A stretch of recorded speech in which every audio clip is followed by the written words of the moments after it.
give me fuel, give me fire, give me that which I desire.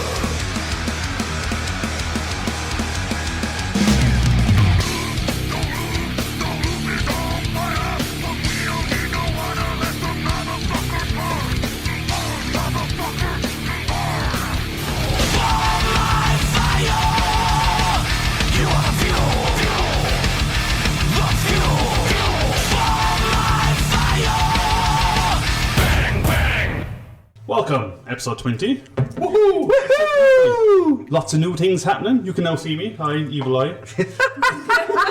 Tom thinks the camera's stealing his soul. Well, kind of, yeah. It's not. A little bit. So yes, I'm Tom. Hi. Episode 20, Fuel from Our Fire podcast. I got my... Hello, it's me, Gobble Got Tattooing Mateo. I'm here, you can see me. Yay! Heavily tattooed and what? Yeah. Oh, no. I'm going to get this out of you. No, it's going to be I don't know what you're saying. Like seeing the pits. Like seeing all these. Yeah. Obviously, our new Park to Furniture is with us today. Yes, hello. And we have a very special guest today, Dave from Black City. Thank you very much for being with us. You're most welcome. It's been, as I've said, we mentioned you in every episode. You've given us a lot of good stuff to listen to. And it's episode 20 I think is really good to have you on. I think it's a nice... Oh, mate. Excited. Yeah, we are. Excited. Thank you for having me. Yeah. Thank you for being here. Thank you for the belief in us. And thank you for helping us out too. That's right. Because none of this would be possible without you. So, Stop. That's true, you though. know, It's true. All the Bristol Metal Quarter stuff, like, you know. Oh. I know we kind of jumped in, just kind of went, shall we just do this next? But if you didn't want to, you wouldn't have, and I think that's fair. So. Yeah. But yeah, we do appreciate all the support and love you've given us. And thank you so much for coming. So, how have we all been? How's everyone? I'm alright. Yeah, you know, been pretty good, working. Sun's been nice, been enjoying that. Been to some gigs, been Which good. we shall talk about. Yeah. Been listening to some new tunes. I was going to ask you actually, because you're a hardcore fan. Which blew my mind actually. Yeah. I only found this out recently because you got Hardin Core tattooed in your calves, right? I do, yeah. Yeah. It's quite funny because people don't know, because obviously Black City is more definitely metal kind of orientated. But have you heard of this new Weapon X lot that have like? It's like some members of Knock Loose and some members of, I think it's like his brother or something. But anyway, and this I hadn't really. Band. Yes, the band that I mention every time. Every episode. But yeah, no, I mean, to be fair, I only found that out because I sent them to Finn, because they came up on a playlist, and I was like, these guys are really good. And then I sent them to Finn, and of course Finn nerded out about them, and instantly found out like every single thing there was to know about the band. But I yeah, heard of it. I presume Yeah. they're straight edge. yes. Yeah. How did you know? Yeah, exactly. Yeah. So yeah, and then I was Straight edge hardcore, the ones that are like into nothing, like they're totally. well, they don't. Yeah, they're so. don't drink nothing. Completely. There's fake. nothing scarier, Tom. I tell you this right now, right? You obviously, because you're not a big, hardcore, like things like You'll bands get me like there. You'll get me Earth there. Crisis and stuff. There's nothing scarier than a straight edge vegan hardcore mosh pit. They are some of the What most do they do with each other? everything. They kick the absolute living shit out of each other. Yeah, it's some of the most some of the Got white shirts scariest. and- No. I mean, I guess they have to feel something. Yeah. So Oh, yeah. But yeah, no, I yeah. was died for my rights. What? Yeah. No, it's true though. But yeah, like, no, watch out. But no, yeah. So I was listening to them because they've just released like this first album or EP or whatever. But yeah, you're right. It's absolutely like old school hardcore, like very kind of Earth Crisis-y kind of like, was it Weapon X, Straight Edge? Fuck you! Dun dun dun. They actually I'm tell enjoying you it. straight edge. Oh yeah, they don't give a shit. They're just yeah. You have to. It's part of it. But yeah, so I've been enjoying them. They're a lot of fun. I've been enjoying them a lot. Finn's gotten really into them straight away and is already nerding out about them completely and knows everything about the band. I can almost imagine the logo already. oh yeah. I think it's just varsity font. You know what's frustrating? You're really on the money. You've called this band without actually having listened to any of their music. No, yeah, but yeah. So I'm enjoying a bit of them. But yeah, apart from that, I've been pretty good. Been pretty good. Yeah. We'll get into the hardcore scene later because I was sure you were black and trash. That was your game. And then we went to see Madball together, and you showed me tattoos. Like, oh shit, okay, that's I did not expect that. Now I'm slowly converting. I have to admit, Yeah. slowly You converting. really enjoyed Madball, didn't you? I did. Yeah. And the last ones we saw, Which was not Spy. That was before. False Reality. Oh yeah. False Reality opened up for Before Harriet. Because I was like, oh, they're kind of trash infused. You're like, no, that's straight up hardcore. I was like, okay. Two step. That made sense for that game. Yeah, the two-step. It really yeah, did. yeah. But yeah, Jen, how are you doing? Sorry. I'm good, thank you. That's all. all. That's all we're Yeah. getting from Jen. Pearson's still going well. Yes, you know. You've got new piercings today. I got new piercings today. Smile at the camera. So that's why I'm not talking much because it hurts to talk. I say kill it with alcohol. Yeah, but you know. Been listening to anything fun in the studio? What have we been listening to? Well, we listened to some fun records today, didn't we? We did listen to some Morbid Angel. Oh, I love Morbid Angel. Well, that's a blast from the past. Oh, yeah. Serious Morbid Angel on that today. What else did we listen to? Some... Meshuggah. Meshuggah, yeah, Catch 33. They've re-released one of their albums as a new, not re-released, like how they wanted it to sound, but they couldn't make it sound that way at the time. What the fuck? Dave, you must know, surely.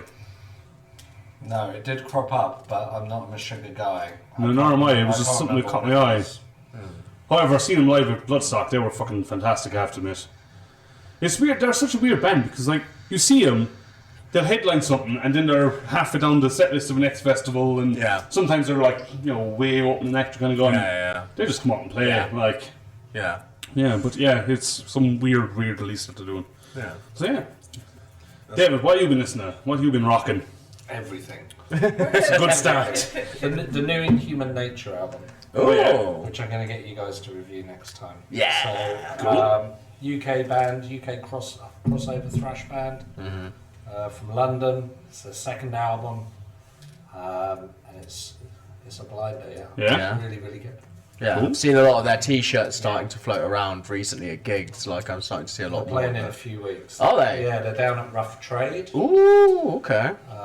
Week after next, I think. Oh, nice. Do you know some of them? Because when I was in the shop with you the other day, I saw one of their flyers, which I picked up. So I know Chris, the singer, pretty well. He also works at a shop called Crypt of the Wizard in That's London, a cool fucking name. which is another metal shop in London. And Competition, who Black Cedar Records all the way. no, they're not competition. They do what they do, and they do it like extremely well. That's cool. So I've got a lot of time for those guys. Nice. Where in London are they? They are. Just so friends asking. I think it's Hackney. Nice. They better be pondering orbs in a shop named like that. I expect a lot of orb pondering. Charlie, the owner, is the wizard. Nice. He is the wizard. Nice. So, yeah. That's Nice. cool. Yeah, they're good guys. They're really, really good guys. Awesome. Yeah, we'll look forward to seeing them live because you said it's a few weeks' time, I think. Yeah, and I think I might be wrong, but I think they're playing with Grove Street. Oh, Grove Street again. That'd be nice. Grove Street or Bristol band. Is it Grove Street or Overpower as well? Overpower. Oh, that'd be really good if it's Overpower too. I mean, because Overpower and Grove Street for me are two of these kind of like Overpower for sure. I really, they've won me over completely. Like, I went out on a bit of a limb because I saw them at the Power Trip gig, and that's the third time I've seen them now. And I kind of put myself out there a bit and said, I think Overpower could be like the UK's Municipal Waste if they kind of. Like, I just really like them that much. I genuinely think they're that good. Really Yeah, like the those crowd, I guys. guess, as well. Yeah. They're so much fun. Yeah. Are they Bristol based? Because they're I don't. playing Well, Bristol Grove a lot. Street. Grove Street. I don't know. I feel like they must at least know people in Bristol. The thing 'cause is, they- I'm not entirely sure. There is a Bristol connection. yeah, Right. because they obviously know a lot of people. The guitar player was in last week. So yeah, I'm not sure they're entirely Bristol based, but Yeah. They're fond of Bristol. I think you know, there's a connection. Yeah. Right. Yeah. It's been a fantastic week for music, to be honest. Yeah. The amount of the crap I've been listening to has been fantastic. I say crap, it's fantastic. What have I actually been listening to? Let's see.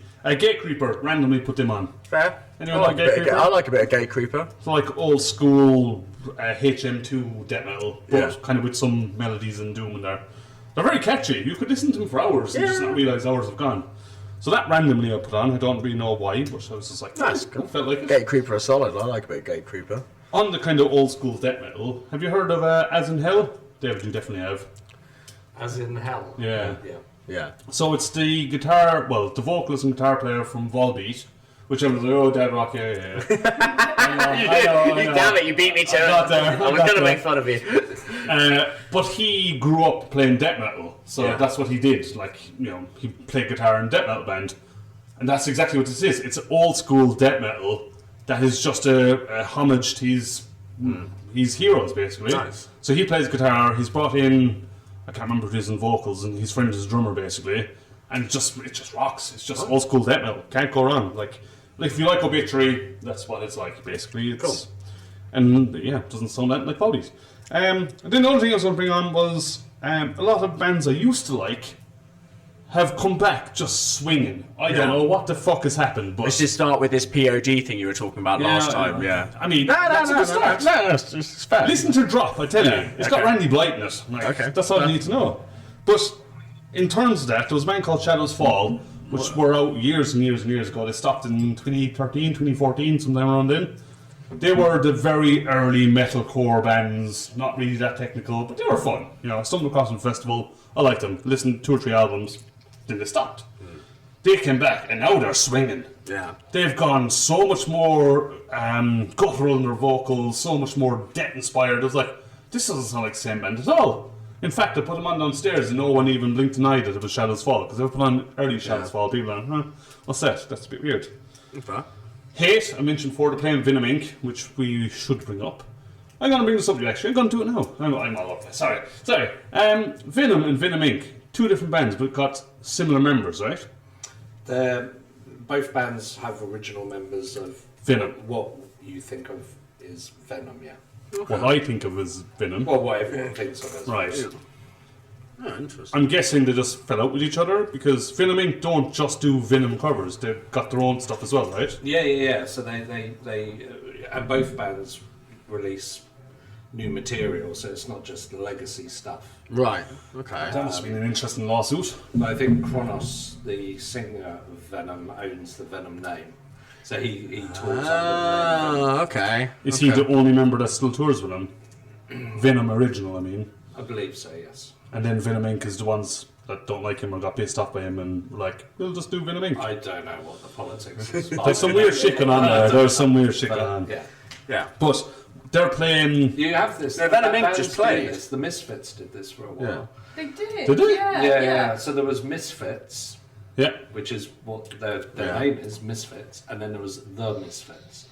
Oh. That's a real subtle one. Yeah.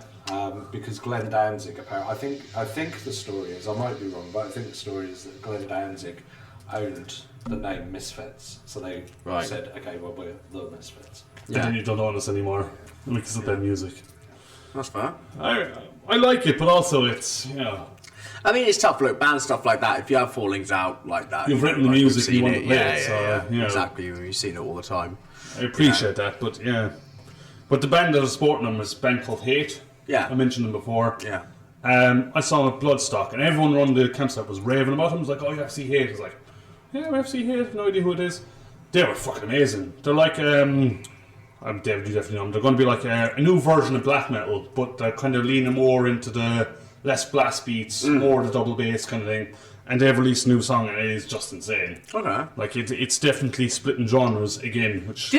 Hasn't the Venom Inc. show already happened? I thought that was the other day. Was it? Yeah. That was the other day. That was last week. Okay, sorry, listeners. I'm That's watching all this right. now. No, it's all right. No, it's just like, yeah, I thought, yeah, that was... Was any of us there? No. I only wanted to go see Hate. Ah. I didn't go because things went on. I couldn't go to gigs. But anyway, yeah, that was a bit of a shame because I really like Hate. They're, if you don't know them, check them out. Oh, They're check them out, really, for sure. I really love hate. Yeah, everyone loves Hate, don't they? Love hate. Oh, we got that video. Our first short. Hey. What else have I done? Listen to a lot of Caliban. Everyone remember Caliban back in the day? I mentioned them a few episodes ago, and yeah, I've now put them back on just because they're playing this Thursday, so obviously everyone's listening to this and seeing this now. Weird. Won't be there for it, but hopefully you have your ticket already because I mentioned them numerous times. But they've got heavy, and it's like a lot of these bands are coming back just fucking heavy. Yeah. And they've really learned what the new age is and just gone, you know what, we can do that. We can mould our sound to kind of sound a little bit like this. I'm like, well, Yeah, I right on. mean, yeah, I just think that it seems to be a bit of a thing going on, kind of almost in, not like the mainstream zeitgeist, but like this kind of thing of like actually, you know, more mainstream things will play heavier music to Yeah. a certain extent, you know, or heavier music seems to be more welcome in more mainstream kind of areas, do you know what I mean? Like, Which brings me nicely onto my next one, which was the new Machine Head album. Yeah. Actually released in the last week or two. Yeah, we gave that a listen, didn't we, in the studio? It was all right. There was some really good songs on there. Got to be honest, there was some stuff on there that was a bit of a miss. for me. We're not the target audience, though. Yeah. I realise that listening to it. Right. Like, Rob Flynn knows how to write a song. He knows what level they play at. Yeah. And he's now realised the type of audience that are coming to him. Right. And we are not it. Okay. However, there's still some face melters on that album. Yeah. But how many of them are going to be going standing there and going, whoa? Yeah. Yeah, there was definitely a few songs that felt a little bit lighter in the Stadium air, rocky, kind of kind of hands in the stuff. air, put your phones up like you just don't You care. a big Machine Head fan? No. No. Well, shit. No, I'll pull out the one that everyone does. Burn My Eyes is good. Yeah. I think they kept I don't know, for me they just came out at a weird time as well. And I Okay. think there were other bands doing what they were trying to do better at that time. More of a Like who? Lamb of God fan. Yeah, yeah, Biohazards and Yeah. Yeah, that's fair. That's fair. I feel like Machine Head developed and then not over time as well. I mean, they just, They have some belters. I mean, look, there was the whole thing, wasn't there? It's like, I remember even back in the day, Kerry King was saying that they were the band that was going to take Slayer. They were going to be like he almost like did a whole Next interview Slayer. where he passed the torch to them and stuff, and it just never seemed to really like manifest, did it? It's like, Lamb of God also about that. yeah, Which is better, I would have thought. yeah. There really hasn't been much Slayer. Not in really comparison. never will be. Are you going to see him? I'm going to see them. I'm going to London and Cardiff. Are you doing both? Nice. Ah. Is it the same supports for each gig? Yeah. Hatebreed, see, I want to go. I want to see Hatebreed. I mean, as soon as they announced it, I was like, I'm in. Whatever. Yeah, no, I need to try and get a ticket for the Cardiff one. I do want to see them. It'd be nice. I'll see the Cardiff one. But that's what I saw them when they did the retirement tour. Yeah, you know, with Lamb of God and stuff. I saw them in Cardiff, so yeah, it'd be really nice to see them again. I read up about that actually, and basically why they stopped and why Kerry didn't was just Tom kind of lost the love for it because obviously he'd surgery in his neck and his spine and stuff. Yeah. So everyone used to know that he was on stage like headbanging like a lunatic, and then he couldn't do it, like he couldn't move, and it just took the energy and fun out of it for him. Yeah. So he's like, it's just a job now. So he stopped, and Kerry King was like, fuck that. I got loads more music. Also have a ticket for that. I'm looking very forward to that with Fear Factory. Amazing.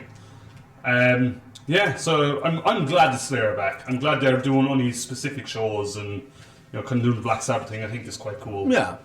But I'm looking forward to that gig. You haven't got a ticket to the Black Sabbath thing, have you? No. No. Did you try? I logged on and I was 35,000 in the queue.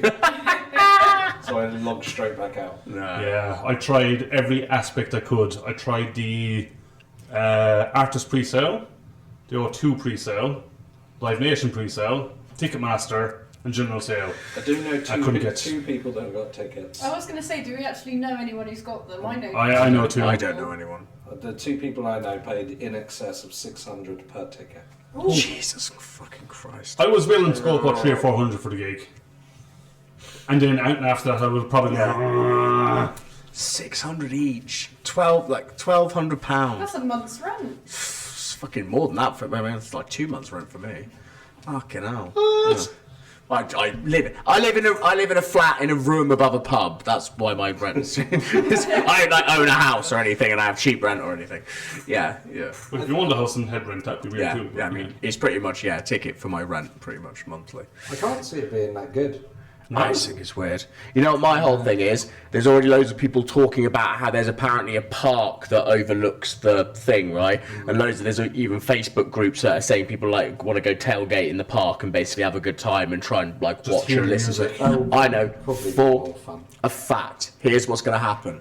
The council's either gonna, 1, shut the whole park off to not let anyone into it, or 2, somehow find a way to like charge people to go into the park. I can see it happening where like they somehow find a way to go like it's gonna cost you a tenner, it's gonna cost you 50 quid to go and But they're missing stand in a trick. park and watch it from there. Birmingham are missing a trick by not getting all the bars having live streams or something going. But yeah, live stream would be fun. I think, I mean, it might go out to TV. I don't think it will. Honestly, don't think it will. They're surely going to film it. Do you think if it's pay-per-view and Sharon's got anything to do with it, that it won't go out to TV? That's fair. She's got to make her money. I mean, She's not happy at the moment. Why? She's not happy with kneecap. Yeah, she had to go at kneecap, didn't she? Yeah. About their support for Palestine. I was wondering, and then kneecap just messaged her back on X or Twitter or whatever, just saying, "I think you need to listen to War Pigs again." Which I thought was a great clapback, but She yeah. kind of won though. She got their US right to play, whatever it's called, visa to play, it's got them revoked. kicked out, yeah. Because basically they turned around and went. There was two things they did. They were like, "Fuck MPs" and "Fuck Israel." Oh no, they said "kill MPs," which was aimed at the British. Yeah. And then when they were playing the US, they were like, "Fuck Israel, free Palestine." Yeah.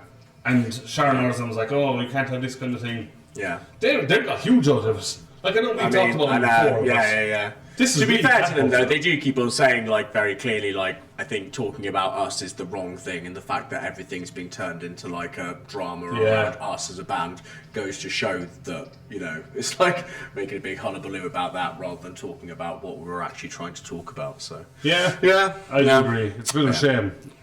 They've had shows cancelled in Europe and stuff because of it as well. But, so they cancelled, they were supposed to be playing the what is it called, the fucking, the gardens there. No In idea. America. No, in the UK, what's it called? Not the botanical gardens.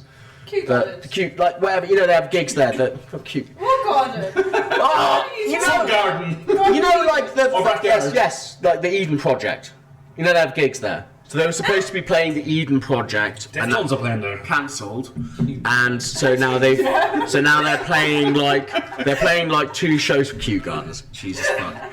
So now they're playing two shows in Plymouth instead, like a much smaller venue, because basically they had their Politics shows. happened. Yeah, politics. Yeah. Kew Gardens. You said a garden. I was Garden. just racking my My garden. A kneecap playing my garden.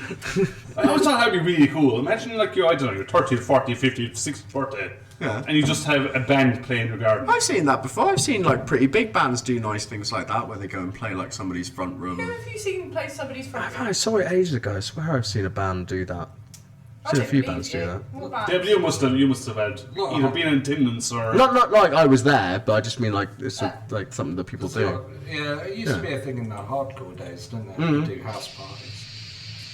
House ones, yeah. So how many doors were you at? None. I was never there. You just heard about it, like, oh, I wish I was there. None. Yeah. Well, yeah, that's the only claim to fame I had is that I played at my friend's house who had a massive garden. We set up a stage, we played there, and then one of his friends gave me a bottle of vodka drink while I stood on the table rocking out.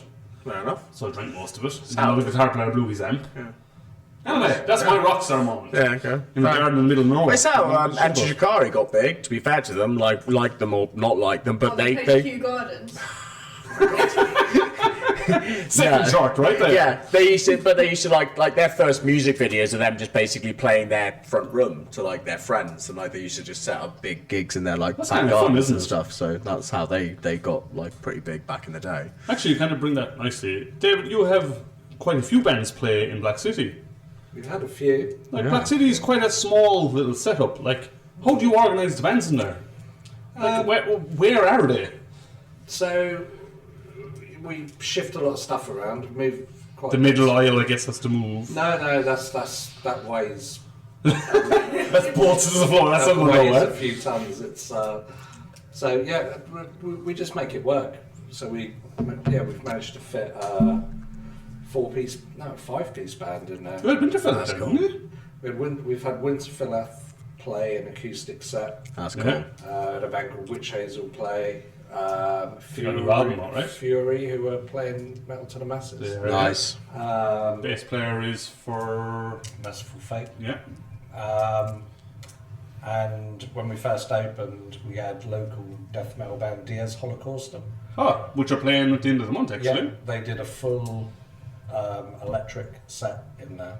Wow. with amps and the whole nine. Where does drum kits go? The drum kit went in little alcove that we've got. Where you standing sort of? No. It went over near where the CDs are. I love this. Like is Black badass. City Tiny Desk concert. It was. It was. I love it. A completely behind closed doors thing. It was filmed and recorded. Really? But it was almost like a christening of the shop. But that happened a week after we opened. Really? Really? Yeah. That's badass. That's so cool. 10 Was that a.m. like planned 10 by a.m. you, or on was that just Saturday. a random series of events? Like Yeah, I just asked them to do it. So they were kind of riding a pretty big wave at that point. There was a few big bands. I suppose the big bands around that time were Diaz Holocaustum, Body Harvest, Blaspheme. Blasphemy still going? They were here. Yeah, isn't still it? going.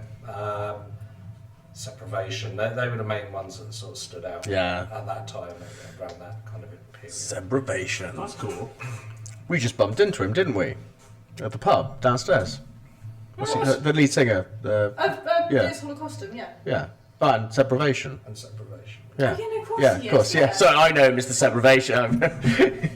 Still big surfer. Oh, hey guys, hey, how's it going? I love him so much. He's like the nicest guy. Pretty cool. You recognised him. Yeah, no, he recognises me. Can't miss him, he's like 8 foot. Yeah, you know. Tall as shit. Can't tell if the stage is massive or he's massive. Yeah. So the gigs thing just started. You just kind of went, let's embrace it. Like let's. Yeah, we just kind of went with it, and then yeah, it's always nice to get people in to do stuff anyway, whether it's sign-ins or I'm guessing people are quite meet and greets. happy to do it as well, right? Every band is happy to do it. It's getting past all of the Brokers and bullshit. the management, middlemen bullshit. Yeah. But if you ask a band, if you can get to talk to a band directly, they're generally up for it. Yeah. So How does that work fortunately- then? Like when you reach out to bands, or do they reach out to you, or? Yeah, both really. So That's you, cool. you get to kind of know people as you go along. So I've known the guys in Winterfiller for a good few years now. We reviewed their albums though. We did. But they were very happy to come along and do what they do. That's cool. But didn't the Q accept for you? Yeah. Which like, not their style at all. Well, they released an acoustic album over lockdown. Did they? Okay. Yeah, so it's all very traditional English folk music. I mean, put distortion on it, gets black, I guess, right? Well, I mean, the style of black metal that they do has quite a sort of heritage folky feel to it. Yeah. In a way. So yeah, That's cool. That's it was really good. cool. It's one of the things I was going to ask you. Really, what should I do now? What's the biggest band that's come through there, or that you've at least met or played? Either or both. Let's do both. No pressure. It's a grilling. I told you. That's about 5 questions in one. Okay, the biggest band that have walked through there but not played. Let's start there. That you recognise and shit. Oh, that's this person. Biffy Clyro. That's What? pretty Really? good. You had Biff Yeah. in there? Oh, I guess fucking they hell. go too, did they? Yeah, they were playing the O2. And yeah, they just came up and bought a load of grindcore and black metal. No way! Yes! No way! Yes! Oh, they've gone up a level. Oh, Mod the Biff. Yeah, good The for ones them. that stick out was Despise You, Yeah. Agoraphobic Nosebleed. Nice, Stuff nice. Awesome. I've got to give it to them. I remember it was one of the Sonospheres. It might have even been the first one they did in the UK, and it's the big, obviously big metal, and then they were headlining the Saturday, and of course, everyone's, oh, fuck, why Biffy Clyro headlining, diddle, diddle, diddle. And to be fair to them, I wasn't the biggest Biffy Clyro fan, but that headline set actually got me into them far more.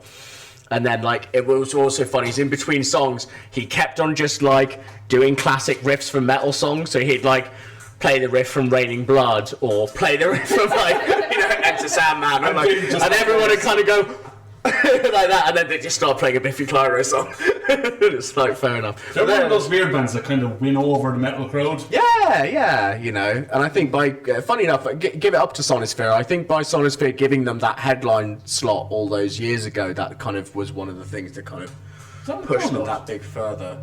No, it was Sonosphere for sure.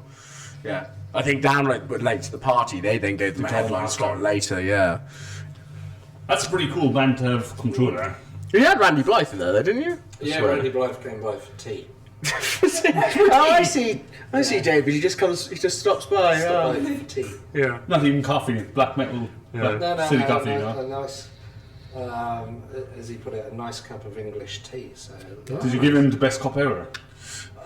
nah, well, he had a mug and yeah. How would you make British tea? What's a good British tea? I always put the milk in last. That's You shit. always should. Yeah. Yeah, but having Irish parents is generally as strong as fuck. Well, yeah, the way it also should be. So, Leave the tea bag in and all that. I can't believe that Randy Blythe came in for a cup of tea. Did he buy anything? no, the first Bastard! the first thing he did when he came in was he looked for the Lamb of God albums. It's a true story. He looked for the Lamb of God albums, which were all sealed in cellophane. Yeah. And he dug his nail into them, opened all the cellophane up, got a pen, signed them all, and then said, "Here, dude, you can sell them for like 2 times as much now." Brilliant. There you go. Yeah, he didn't buy anything, but he's He got your money in. raised the price of all the stock. That's so He was a nice good of guy. him. What a nice guy. Actually, I have a lot of time for that. Was he Quiet when he's like- genuinely nice to meet though? Like he Yeah, seems like quite a cool he dude. was really nice, and yeah, we sat around talking about Pantera and stuff. And, Oh, nice. Stuff like that. And yeah, he was a cool guy. So he hung out there quite a bit. That's not that. That's so cool. And it was a really rainy day, so it was just me and him hanging out. He's like, so this is Bristol, eh? Chilling out with Randy Blythe, just having a cup of tea, going, Which yeah, ate biscuits. yeah. How did you feel when you see him walk in? He was outside because He was looking at the roller, going, where the fuck is the shop? yeah, he was on his phone, like looking really confused. It's behind you! So I opened the door and I said, "Randy, are you looking for me?" And he was, "Yeah, yeah." So then he came in, but yeah, I just noticed at that point he still had the dreads. So I Yeah. noticed the dreadlocks. So you didn't know he was going to come? He was just literally just hanging I around. knew he was around. I knew You he knew was he in was- town. right, I knew they okay. were playing. So. Yeah, yeah, fair enough. Okay. As you're the Southwest only heavy metal shop. Yeah. Yes. Do you get bands come here that like aren't just playing Bristol but know your shop and just want to come in? Have you had that? What, big bands or? Both? Big and small? No, generally when bands are touring, they're on a really tight schedule. So Yeah. it's tough most of the time to get any headlining band, certainly headlining band, to come in. Really? Yeah. Even if they want to, they just really don't have the time. I mean, Well, you know, it's you if know, you're paying O2 or Beacon, I've- Beacon no, because no. fucked O2. yeah, But if you're paying there, like, it's Well, 5 the thing o'clock, is, you know? they land in town, yeah, and their publicists have Yeah, you have to go here interviews and set be up on for sign-outs them and... you know, so they're generally sat down doing interviews all day. yeah. But that's why, like, somewhere like Rough Trade does what they do, because they're like a chain. Well, they're kind of a chain, aren't they? There's more than one, are isn't a there? chain. Yeah, there's like, but you know, they've got the connects, so then it's like you're going to come here and sit here and do a signing for X amount of time, and you know, like, you know, then you're going to do this, then it's sound check, then It's it's the small man's then it's version of this. H&B, isn't it? Back in the day when H&B's had the signings. Yeah. It's a bit, yeah. What does HMV even do now? I don't understand. They nearly went bankrupt. Toys. Toys, yeah, they've got Yes, it's like yeah, Funko plush Pops toys and and toy Pops shops. and- yeah. I just don't understand what that. Like we walked past one the other day, didn't we, Jen? And it was just like we were just there going, "What do they even sell now?" I don't understand, you know. A few t-shirts and you're kind of going, no, I can get better ones at the gate or Black yeah, City. yeah, exactly. You've got selection of merch there. I've cut down the match quite a bit since I opened. Since you opened. Yeah, we used to have more. So we used to have we used to have a whole wall of t-shirts. Yeah, Just wasn't selling or just... I didn't want to open a merch shop, I wanted to open a record shop. Ah. So, you know, aside from obviously loving metal, I'm just a nerd with the whole vinyl thing. So I want to sell records. I don't want to sell badges and stuff. right. Do you know what I mean? That's fair. It's like a second. You prefer that to be like Yeah, a kind yeah, of yeah. secondary thing of like an extra, not like But when we opened, it was nice to have kind of a bit of everything. right. Because now you've really found your calling. So I was going to say, like I've seen, you know, so many people, like not band people, like just normal everyday people that have like, you know, you see it on Instagram like, oh, I came to Bristol and I went to Black City Records, or like I've been in Manchester and seen like Black City Record tote bags. Yeah. Do you know what I mean? Bags Like, so make it around. they get around. T-shirts, like, T-shirts are as well. yeah, you know. So, like, what? Because you just said that you were like a vinyl nerd, like to the uninitiated. Like, what is that? What kind of really brought you into like wanting to Yeah, own what's your own your record starting? shop? How did you get into vinyls, for Yeah. instance? I just got into music, and I'm of an age where that's all there was, to be Fair, honest. yeah. And if you wanted to hear an album, if you wanted to, if you picked up Obituary's Cause of Death and you looked at the awesome cover, or Sepultura's Beneath the Remains, you didn't have a fucking clue what it sounded like. Yeah, You had to buy it, yeah. you know. Remember this, kids? Yeah. That's how it used to be. Fighting at you, green light of death. And so it's just something that stuck with me, Yeah. all you know, throughout. And See, I've had exactly the same with CDs because of the slightly later generation than you. But like, I would buy the CD and I would read it backwards. Backhanded, sorry. Sorry, it's just like... yeah, go on. Like, I would read it backwards and look at all the artwork, and I knew the album before I ever put it on. Yeah. And I still enjoy that to this day. Like, the It's- whole it's- digital world yeah, is insane. Well, it's the joy of owning something tactile that you can, that's actually yours. Yeah, I totally agree. I remember going to Spotify one day to listen to Midian by Cradle of Filth. Yeah. Not that.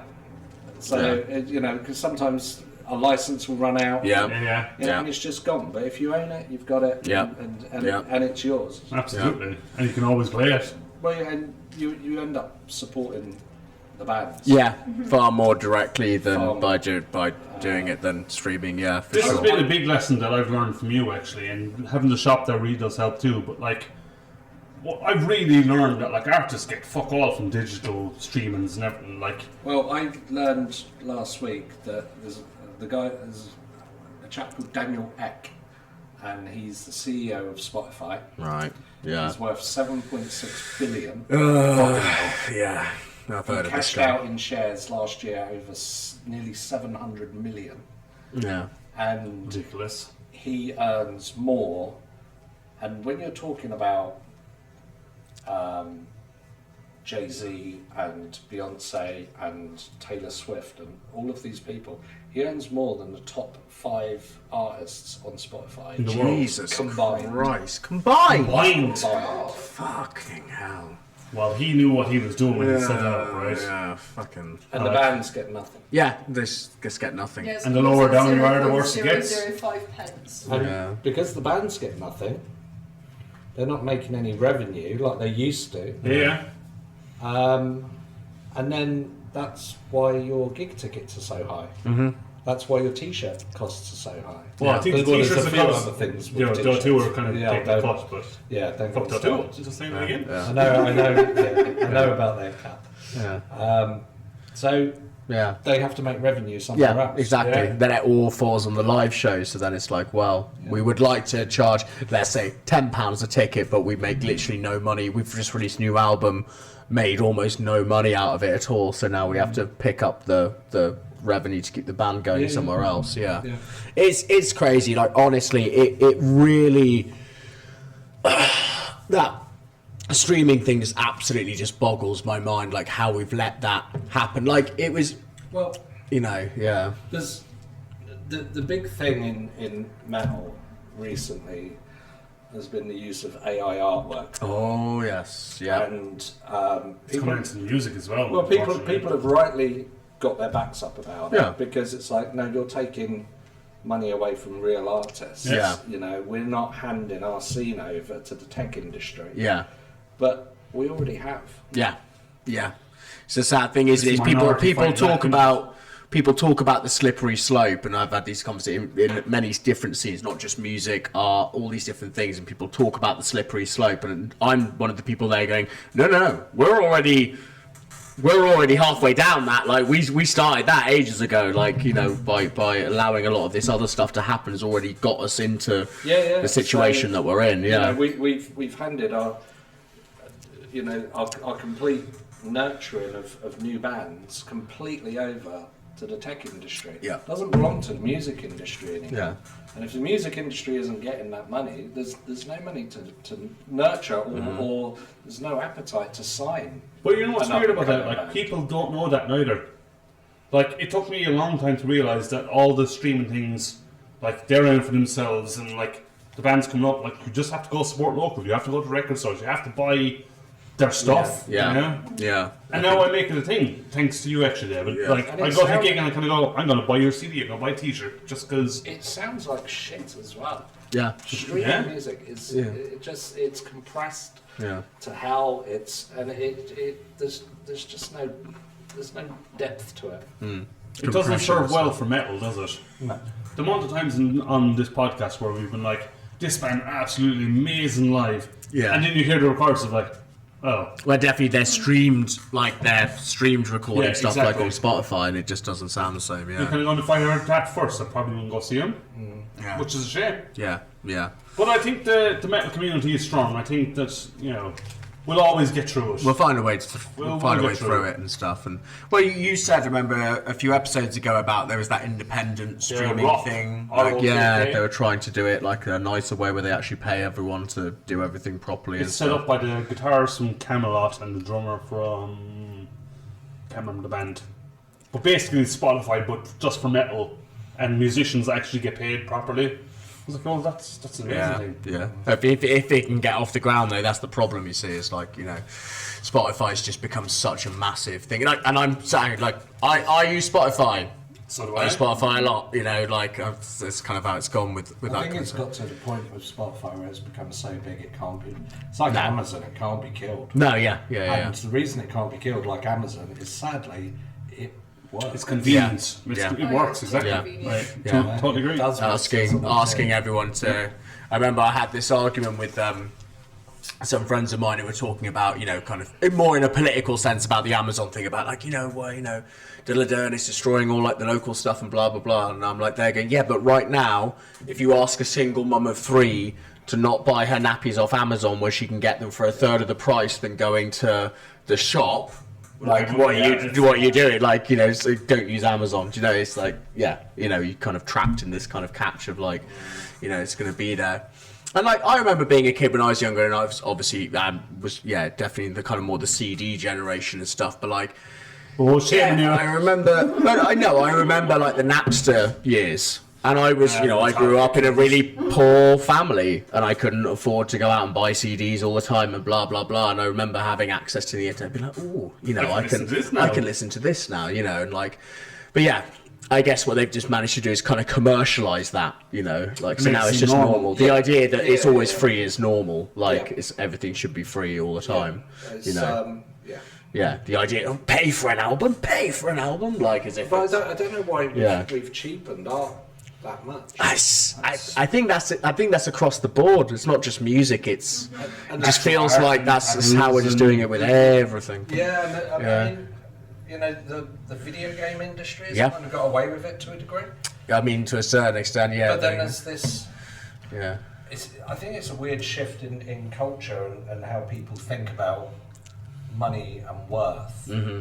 And people will balk at spending £10 to buy an album, yeah, but they'll quite happily spend, you know, £6 on a coffee Yeah. yeah, that's gone in Yeah. 15 minutes. yeah, And took nothing to make. Or Yeah. 30 quid on a takeaway, or Yeah. 80 quid on a computer game that Yeah. you're going to play, finish, done. Yeah. Yeah. Whereas the music is going to sit sit with with you them forever. And what's interesting agree. is, I also think another one, weirdly enough, where like we talked about because I do agree with you about bands having to up their prices a bit for live shows, but also I think that unfortunately we've allowed a certain amount of kind of vulture capitalism into the live too. show circuit as well, is that like you've got people who would probably bulk at paying, like, I'm not a big Oasis fan obviously, but like they bulk at paying like £15 for an Oasis album, like let's say if they release a new one, but then are in that queue to buy £800 Oasis like that they'll do. It's like really bizarre, and it's like, yes, like obviously that's going to be a great experience that you'll remember, but also like this album's like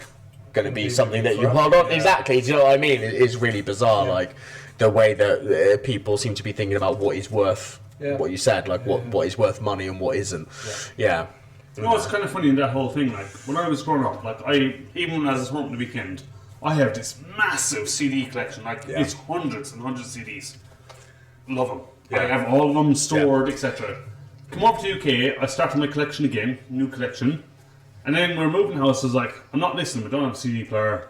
Fuck it, I'll get rid of them. Yeah. So I sold them, and now in the last 2 years, I've been buying CDs again. Yeah. But I'm making a thing of the kind of local bands, like bands that are coming through. They're playing here in the Griffin Best Bar in Bristol. And I was like, that's awesome. Like, these guys have gone out of their way to make something fucking awesome. I'm going to buy their stuff. Yeah. I still don't have a CD player. You don't have a vinyl player. Yeah. Have you? I bought, no, I still don't. Freak out. Find Bought vinyls, records off you. I just look at them, I stroke them on my shelf. I'm just like, my vinyl collection. It's like, How many do you have? 2. 2, yeah.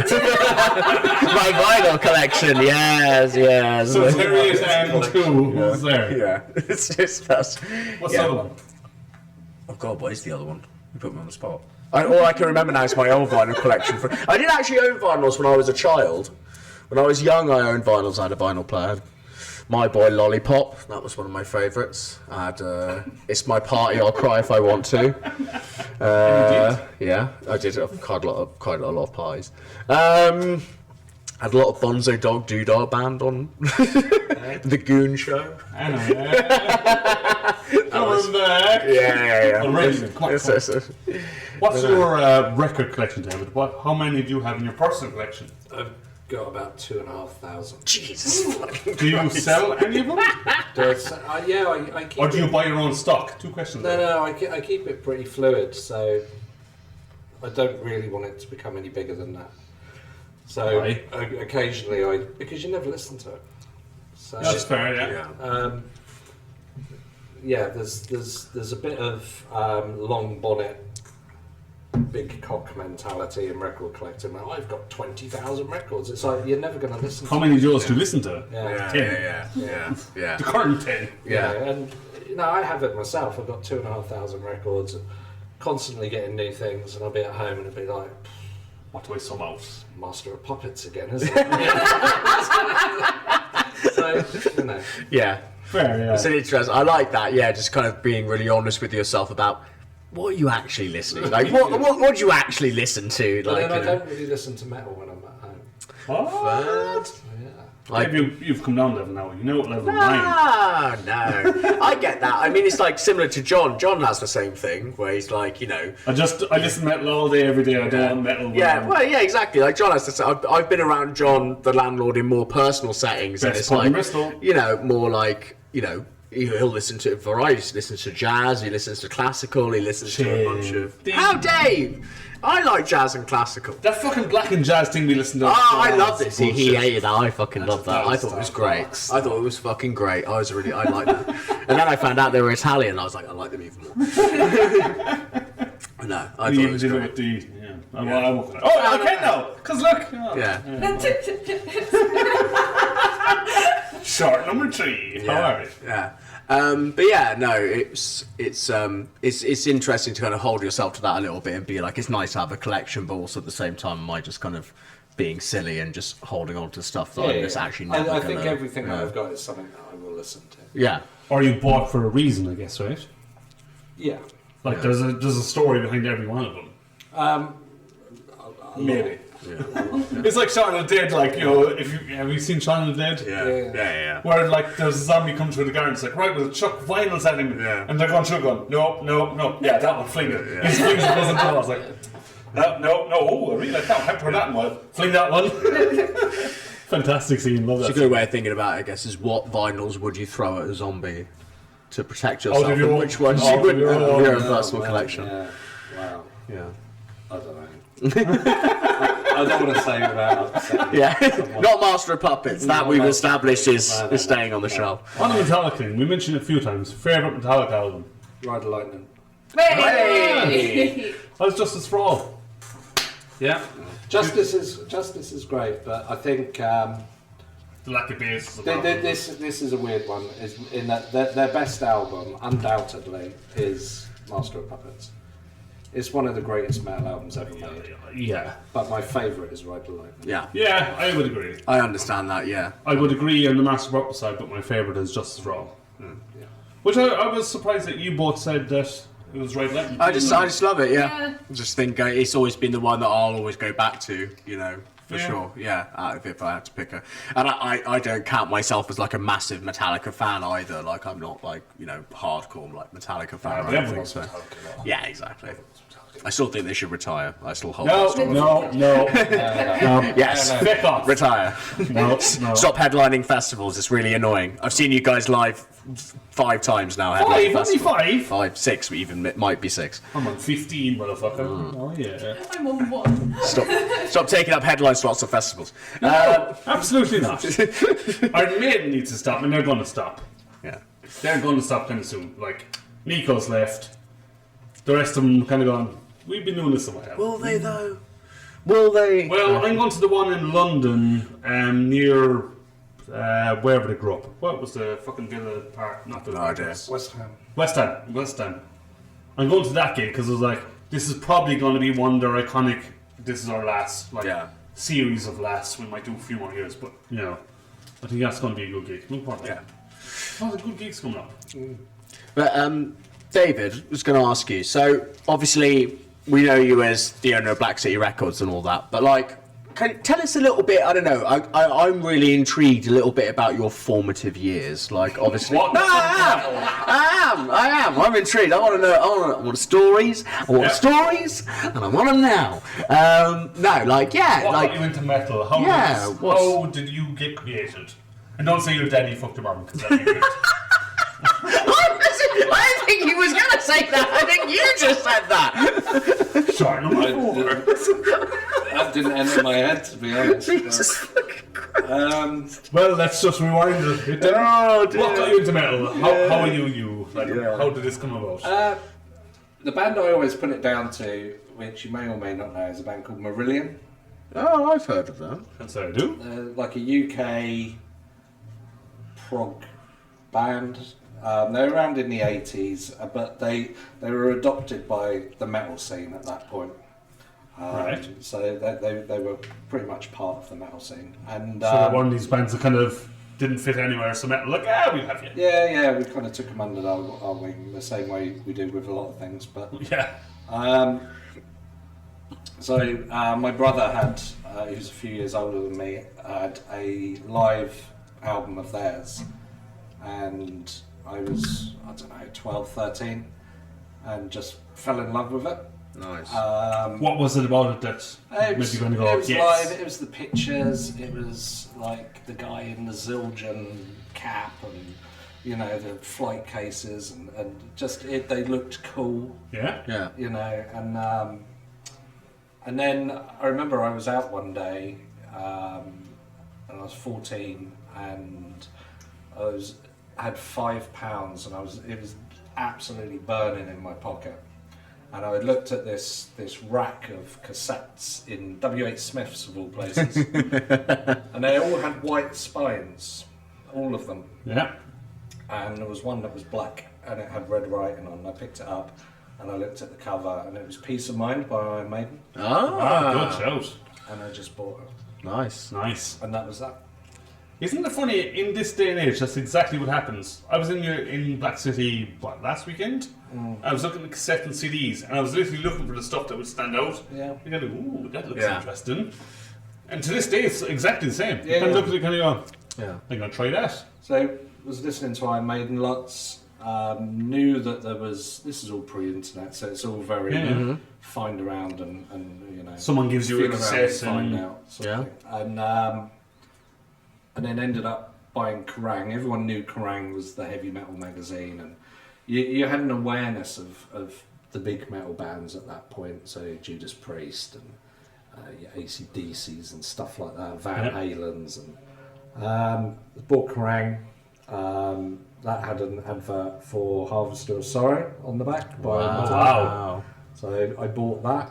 just again on what the cover looked like. Yeah. Fell in love with that. Started reading Kerrang on a regular basis, and then discovered the likes of Anthrax, and it just became a complete thrash. That was your gateway drug. Yeah. And then it was a time when you could see the birth of death metal happening and stuff like that. Nice. So What was that like then? So you're just discovering, like, let's say traditional metal plus some trash, and then you're seeing this more extreme stuff come over. Like, what was that kind of like? Just, so I mean, you had bands like Possessed and Death, and everyone knew that there was that undercurrent of bubbling of a more extreme Something else. version of thrash. yeah.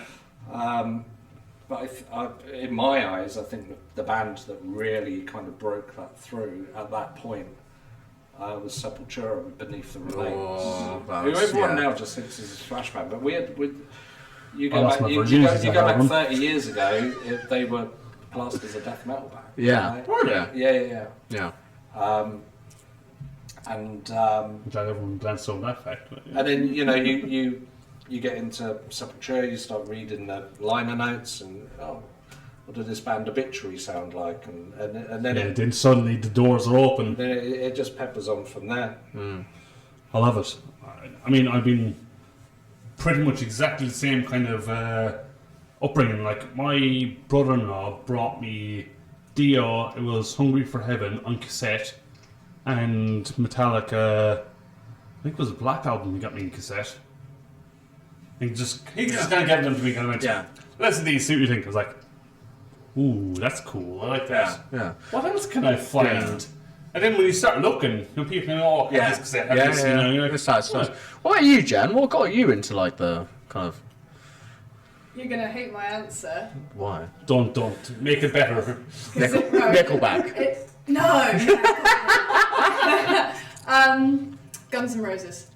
I mean, that's fine. Everyone all is. So not really metal, but you go down the rabbit hole. You Yeah, start yeah. with a bit of some Guns N' Roses. It's then you hard get into rock. the- It's it's you start with solos the hard and- rock, and then next thing you're into your extreme black metal. Like this is how it works. And suddenly I'm here. Yeah. Black and Doom. Black and Doom. Yeah. This is an interesting concept, actually, when you say that about Guns N' Roses, because, like I say, if you go back in time, Guns N' Roses were classed as a heavy metal band. They Yes. were. Yeah. They They were. were classed. Yeah, they were. They For were. sure. Yeah. yeah, yeah. AC/DC was a heavy metal band. Yeah. All of these, so I struggle with it. I always say to people, you can't change the definition of a genre. The genre may have evolved, Yeah. Yeah. but they're still a heavy metal band. Yeah. True. Yeah. Yeah. Because, what is more technically aggressive and probably heavier, AC/DC or the first Black Sabbath album? It's going to be AC/DC. Yeah. Yeah. And it's not, and that's an interesting way of putting it. It's not that just because obviously it's known as heavy metal, that idea that just because it's heavier is like is almost like the kind of Overton window thing, isn't it? It kind of gets pushed a bit. Like the joke is nowadays Slipknot get played on like, and now coming up on Classic Rock FM, we're going to listen to Iowa by Slipknot. You know what I mean? Like that's it's when back in the day my mum was like, you're not going to that concert. I've heard they kill chickens on stage and masturbate. And now suddenly we're all like there. So it's just that perception of it gets pushed, but it doesn't change the fact of what those bands were back in the day. I mean, No. Yeah. I often look at things like jazz, and a lot of modern sort of jazz. I'm pretty sure that the jazz heads don't have the conversation about, well, Miles Davis isn't really jazz. Oh God, yeah. Because it sounds old. Yeah. Like it's just early jazz. It's jazz. Yeah, it's just early jazz. So your Deep Purples and your Led Zeppelins. That's Yeah. Also, Miles Davis was metal as fuck. Oh, Because yeah. he was like, badass. my favourite story of his is when he found out that his record label owned his masters and he didn't like it, so he just went round there and stuck a magnum in his record owner's face and was just like, give me my masters back, you dickhead. Was that Miles Davis or was that Nina Simone? No, that was Miles Like, Davis. maybe Nina Simone just did something very similar. Yeah, he just went back. Apparently, the story is he just went round there with a fucking magnum and just shoved it in his face and was like, "Give me my masters. You don't get to have them." It's like, no, we own them. Where your record? Like, no, just like, I don't know actually. It did work for Nina Simone. You should find the interview. It's so funny. Yeah. I mean, to be fair, like Ice Cube went and smashed up his record label's place, and they Ice Cube's in a weird one because like he's kind of appeals to the metal He's crowd. just got, yeah. I mean, well, no. I mean, no. different, You're thinking of Ice T, because Ice T's got Body Harvest, not Body Harvest. Sorry, Body Count. Yeah, Body Count. He was always into his rock and metal, so he's been into rock and metal for years, and Body Count's been going for ages.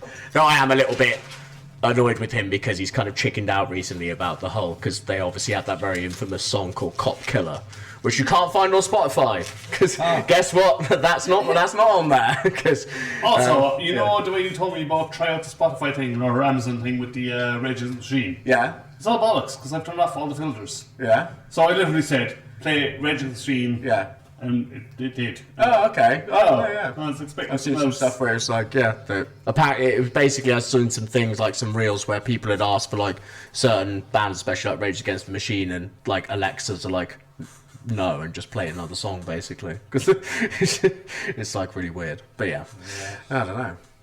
That's the way it is. Yeah. Have a little break? Yeah? Cool. We're at an hour. Break. Can we have a break? Yeah, let's go and have a wee. Yeah. And a beer. And then, if it's alright, we're So, shall we go into some gigs we've been to, maybe? Sure.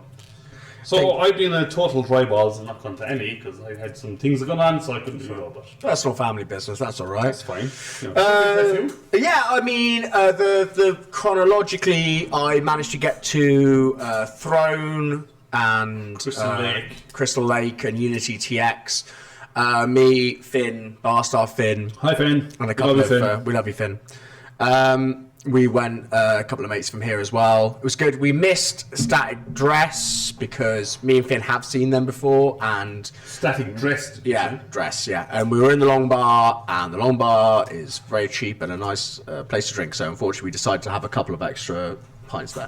Lovely Static Dress. Lovely Static Dress. We will see you again, but we have seen you before. You were a very good band. Actually, might be seeing them at more brewery soon. Anyway, so Unity TX, great. Texas, obviously, with the TX name. For those of you who don't know, that's why some bands do that stuff. They put their state stuff behind Same way their as some band names. bands of here go UK or British or England. Or Yeah. So yeah, really good, kind of really gnarly, kind of horrible, like kind of hip hop infused, like kind of almost like hate breedy-esque kind of hardcore, like really gnarly outfit. Really enjoy them. They're a lot of fun. Bringing that kind of like Texas. The breakdowns. And Yes, yeah, that kind of videos. Texas heat, like really nasty stuff. Why is that a thing? Why is that its own genre now?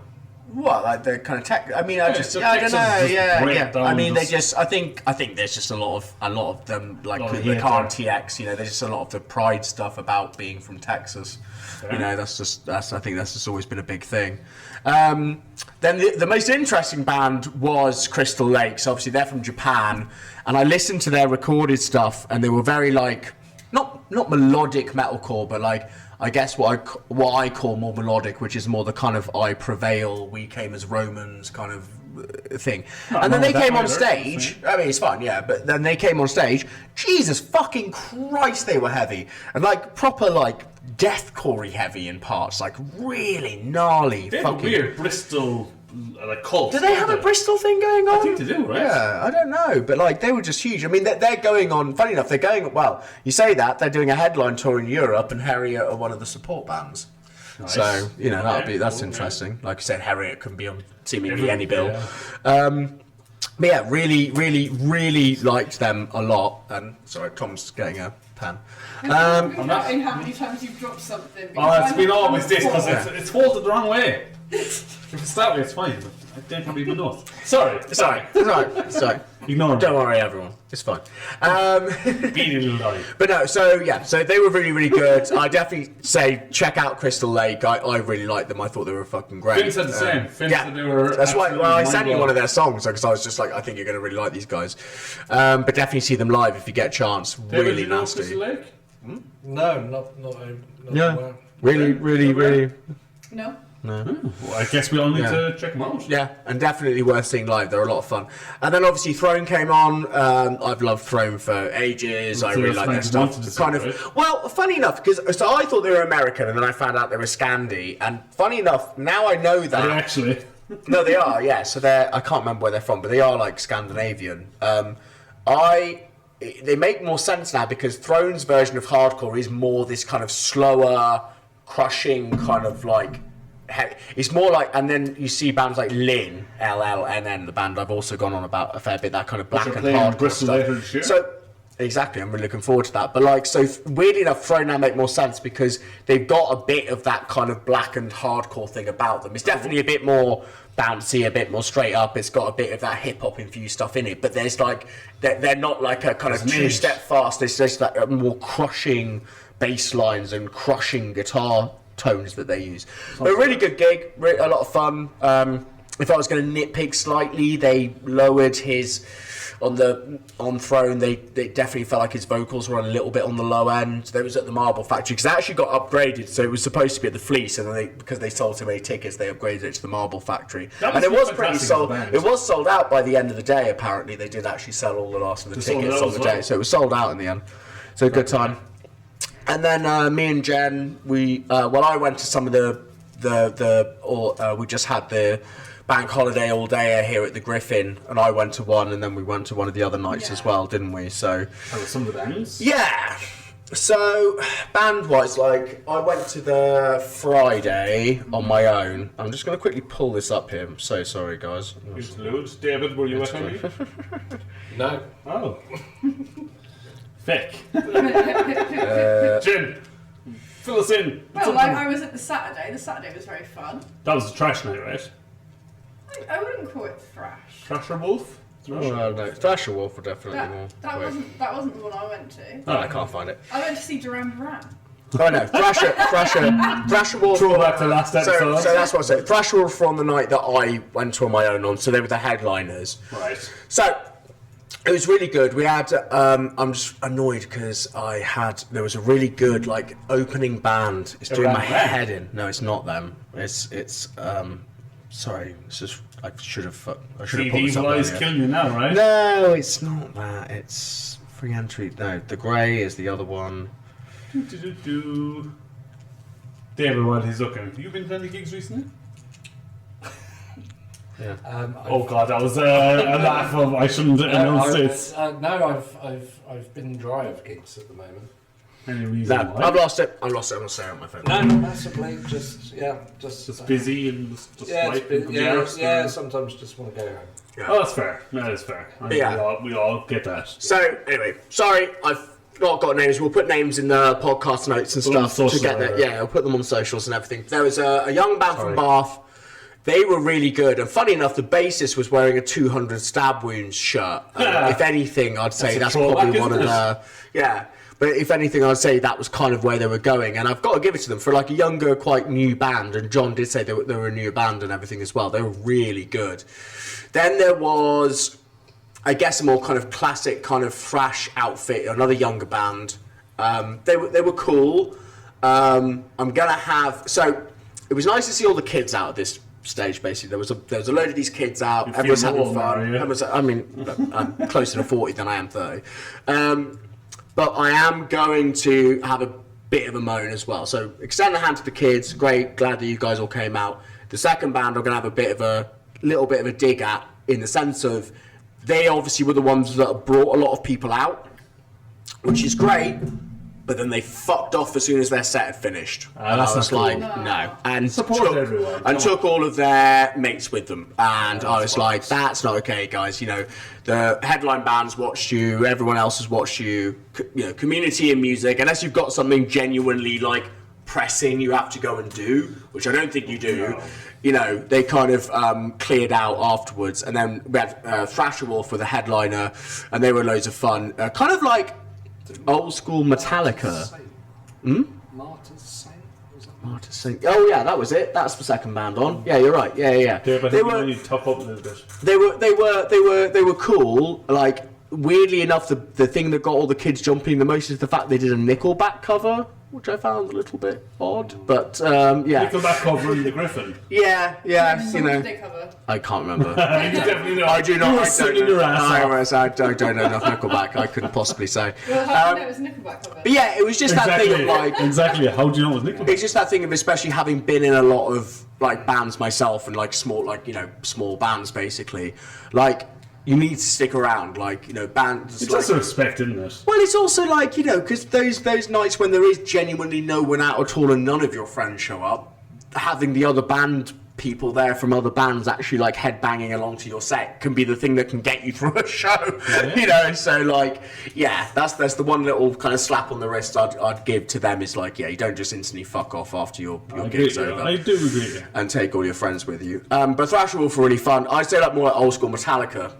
Like, Cool. he definitely, in the lead singer, definitely had a bit of the young James Hetfield thing kind of going on with him as well. Yeah, he definitely had a bit of it going on. They were a lot of fun, like proper, like kind of old school stuff. And then the Saturday, yeah, we enjoyed a couple of the bands then, didn't we, as well? Yeah, so yeah, first band were cool. They were no vocalist, proggy, mathy, Yeah. metal. Yeah. Bit all over the He place, had simply, so many pedals. Oh my god, the amount of pedals. Oh, I saw the video, and Yeah. if you watch us and listen to us online, there was a huge pedal board. It was basically the entire thing, right? And then he had another suitcase that was also full of pedals. Did he use them all? I mean, he seemed to use quite a Used lot quite of a them. lot. And That's then pretty cool. The bass player had a I forgot what they're called. I forgot what they're called. The Smaller digital pedal one that board. you can put any pedal downloaded onto it. Oh yeah, the Platora. One of those. No, Yeah. that's not what it's called. I have one of those. You can download anything. It's a different one. Yeah, he's also using it to tune as well because it has like a little he was doing like a little video game with the tuning where it has a little ball and he had to like get it in the green bit and then he knew that his bass was tuned. It's really I mean, funny. I think I'm not joking. That's I was watching him doing it. I was like, there. I was watching him on the gig, going like, "What's he doing?" And I was like, "Oh, he's tuning his bass," and he's like getting this little ball into the centre bit, and then he knows that he's tuned. we were looking at their pedal board for most of this. I've got to admit, I think a lot of people were because it was pretty impressive. And like the guitarist, he was pressing one pedal and it was moving gauges on another pedal over here, like it was like automated. Yeah, but they were a lot of fun. Yeah, proper like Animals as Leaders esque. yeah, but Yeah. probably like a bit like Okay. heavier and crunchier than Heavier, but yeah, that's sort of vibe, you know. Yeah. Cool. I like describing other bands. I know we should never do it as they sound each, but giving our listeners a frame of reference, I think it's a good thing. Yeah. I think that's a solid one. People But then should know that. was the other we watched Stone Soup as well. They were a lot. They were. I'll give it to them. Really They good. just got signed to a major label. What, Stone Soup? Yeah. Oh, fair enough. Harmonicore. Yeah, and he had a tambourine. Harmonicore. And he had a tambourine. Harmonicore. And he had a tambourine. I mean, I feel like they had the harmonica was the main selling point, right? He had 5 harmonicas and a holster. I didn't What? You not notice that? He had different harmonicas. Really? Yeah, because you tune them.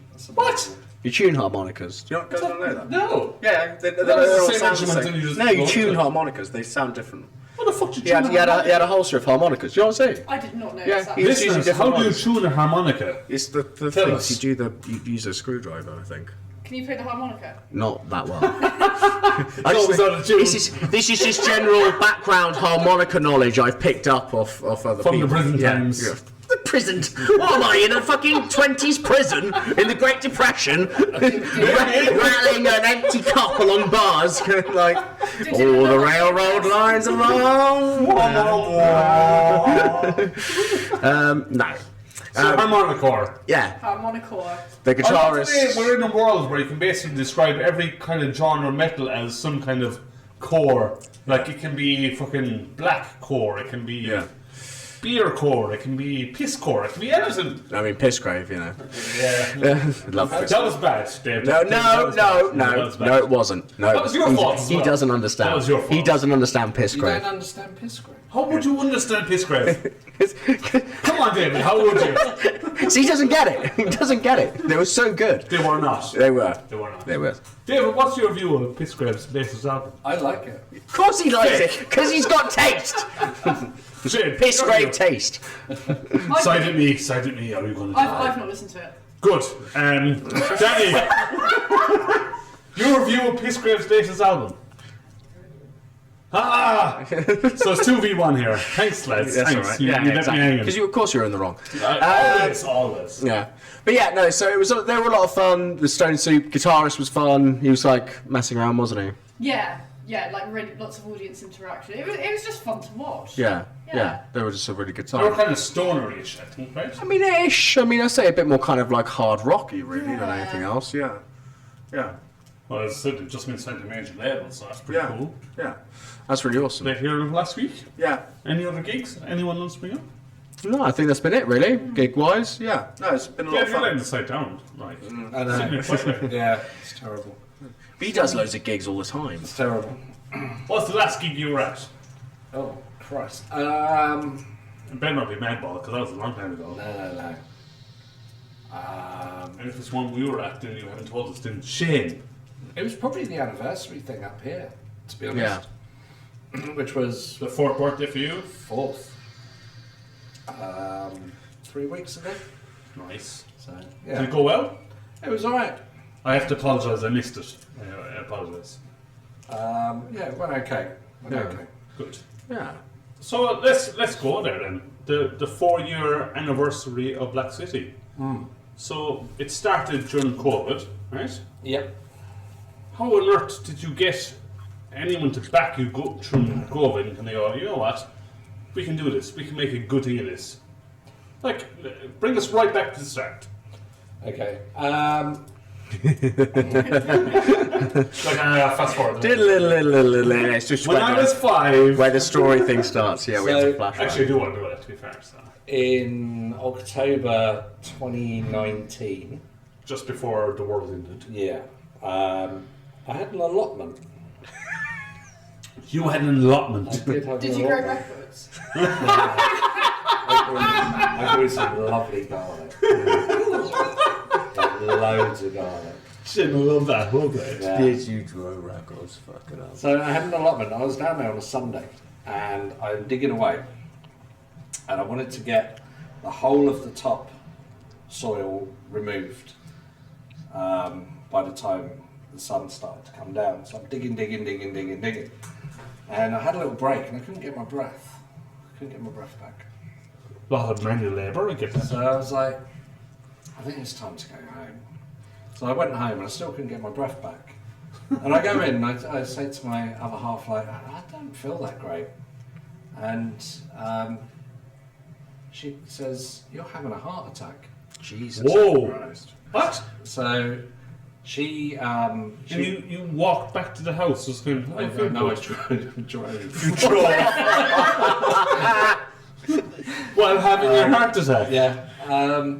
Fucking hell. So I got in, and she works for the air ambulance. So she What great crew. she immediately rang one of the duty doctors and explained everything, and he was like, "Yeah, he's having a heart attack. You need to get him to hospital." But you drove yourself there? like now. What? So we got in the car. And Did you drive? no, she drove. Good. She drove. And by the time we kind of made it to the Bear Pit roundabout, which is a big roundabout in Bristol near the hospital, Yeah. I couldn't feel my arms at all, Shit. and I was starting to pass out.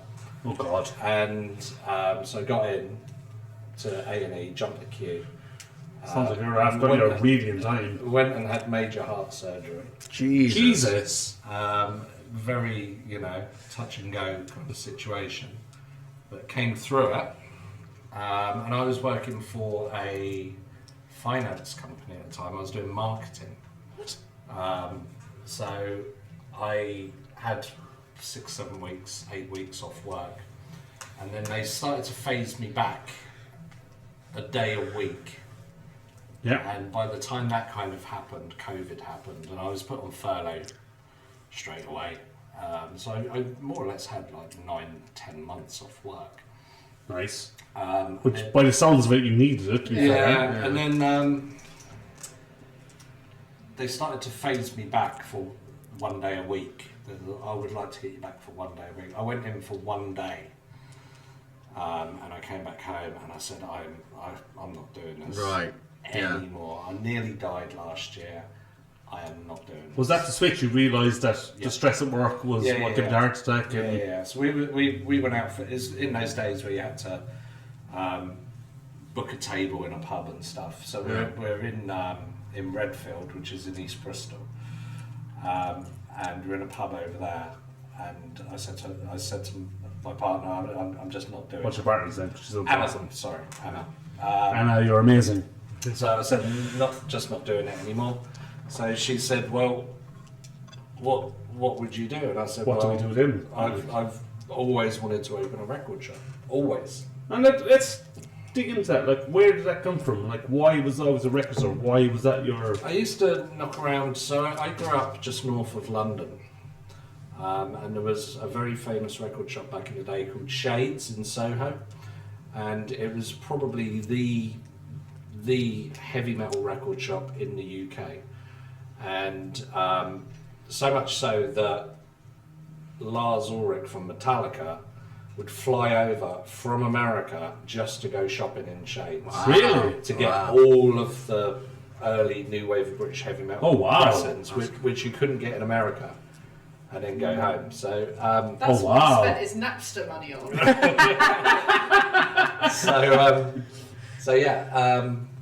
So I used to hang around there quite a lot, and I just always wanted to. I've always loved vinyl, even when it had died out. I was still picking up bits here and there and trying to find it. And You were yeah. part of the original scene, though. yeah, back in the 80s, yeah. That's mad. Yeah. And Love it. and then just wanted to open something very akin to that. Yeah. So we had some savings put aside, and she said, well, I want you to be alive and... you know. she was like, do you think it'll work? And I said, yeah. I said, Yes? Question mark. with enough kind of passion put into it. Yeah. And enough Passion you have, love definitely. put into it. So she was like, well, do it then. Ah, That's really cool. So we started planning it straight away. I mean, amazing to your partner there. That is Yeah. to accept that. That's amazing. Yeah, absolutely. Absolutely amazing. So it was Black City was in the spare room at home, just boxes and boxes of records that I was accumulating In over North time. London, No, in Bristol. right? So I moved to Bristol in 2017, Okay. and then just built it up over sort of 6, I 7, was 8 gonna say, why months. Bristol at that time? Like, why did you pick Bristol? Why did we move to Bristol? Yeah. So she grew up in Frome, Oh yeah. in Where's Somerset. Frome? Yeah. From Somerset. Somerset. So Someone help me with my geography. I'm it's Irish. about an hour away. Yeah. from It's, here. it's down. It's Down down. the- Like, no, the other Near way. Glastonbury. Yeah. Yeah. Oh, okay. Yeah. Devon, like going towards Devon, like Cornwall, Right, that okay. direction. Yeah. So her weekends out, her sort of Saturday thing would be, we'll go into Bristol. Mine was I'd go into London. But her and her friends would always come into Bristol. So she always had a great understanding of Bristol and a love for Bristol. I'd never been. Oh, really? And it was only when do you remember Temples? Yeah, Temple's Fest. Yeah. So we came over for the last one. yeah. Had a really, really good time, and immediately booked a hotel for the following year. Bought the tickets, and then it got cancelled like 2 days before Yeah. or something. Yeah. or Some a day or weird, something. some weird shit happened with Temple's And, Fest, didn't it? Yeah. So we were like, oh fuck it, let's just go have a nice weekend in Bristol. Yeah. So we just came over and had a look around, found this place. I'm guessing you went to the Griffin, right? Yeah, and just liked it here. It was cheaper than buying over where we were.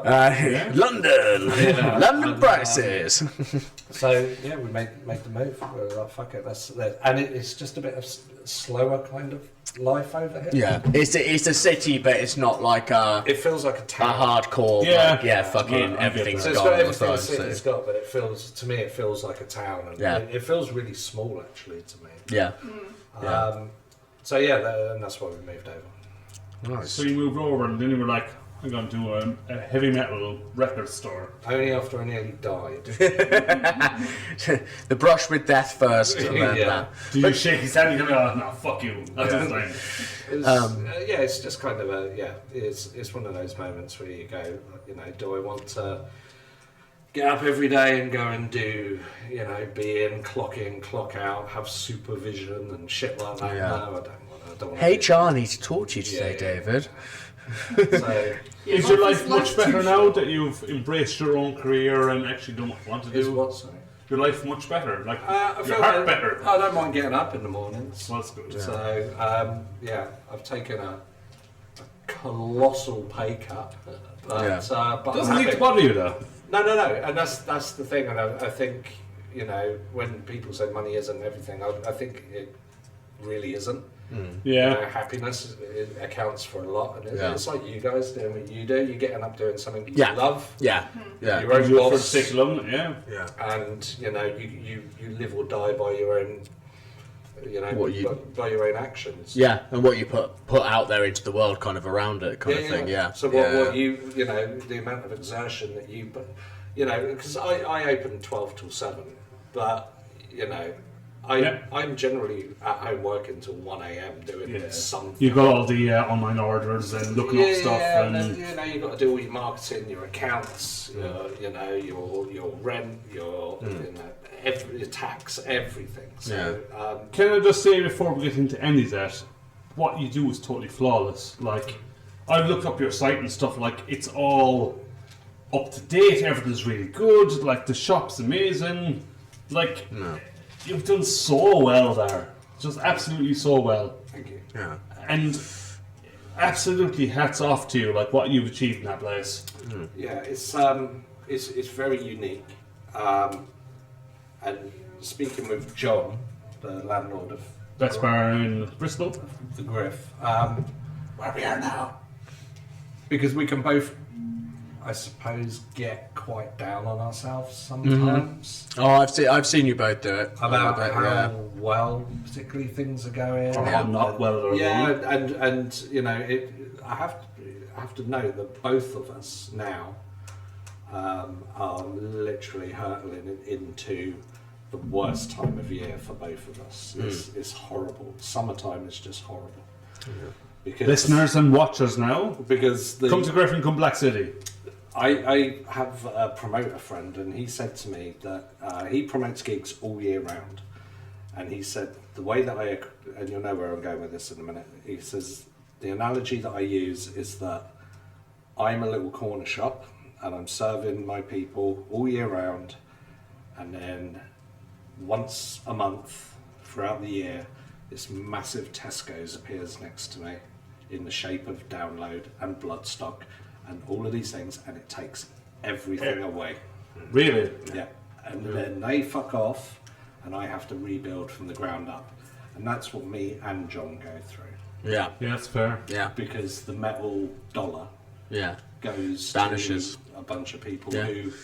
Well, Just pop up. I mean, that's the thing. I mean, John has famously always closed the Griffin pretty much every single Bloodstock weekend. Has one because he goes, and two because it's just knows like half of Bristol's well, gone. exactly. Like, where's the metal scene going to be? They're not going to be hanging around in the Griffin. They're like you said, 99% of them are going to be Bloodstock as well. So yeah, and then I guess on top of that is just fighting the general, like you said about Bristol being this lovely city.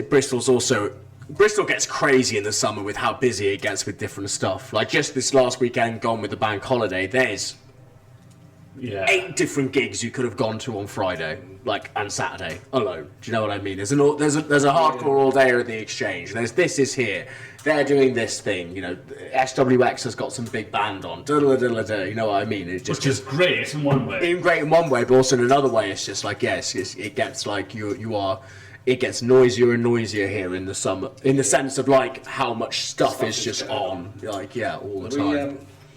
So I think between myself and John, what we've got here with the pub and the shop is something so unique I agree. that it's not replicated anywhere else. I 100% agree. Yeah. I was going to bring this up to you. It's like, when you moved to Bristol, so it was before you actually opened the shop and you wanted to open the shop. Yeah. Was that your only location? I say that because I can now point, because the Queen I did. I can point down the road.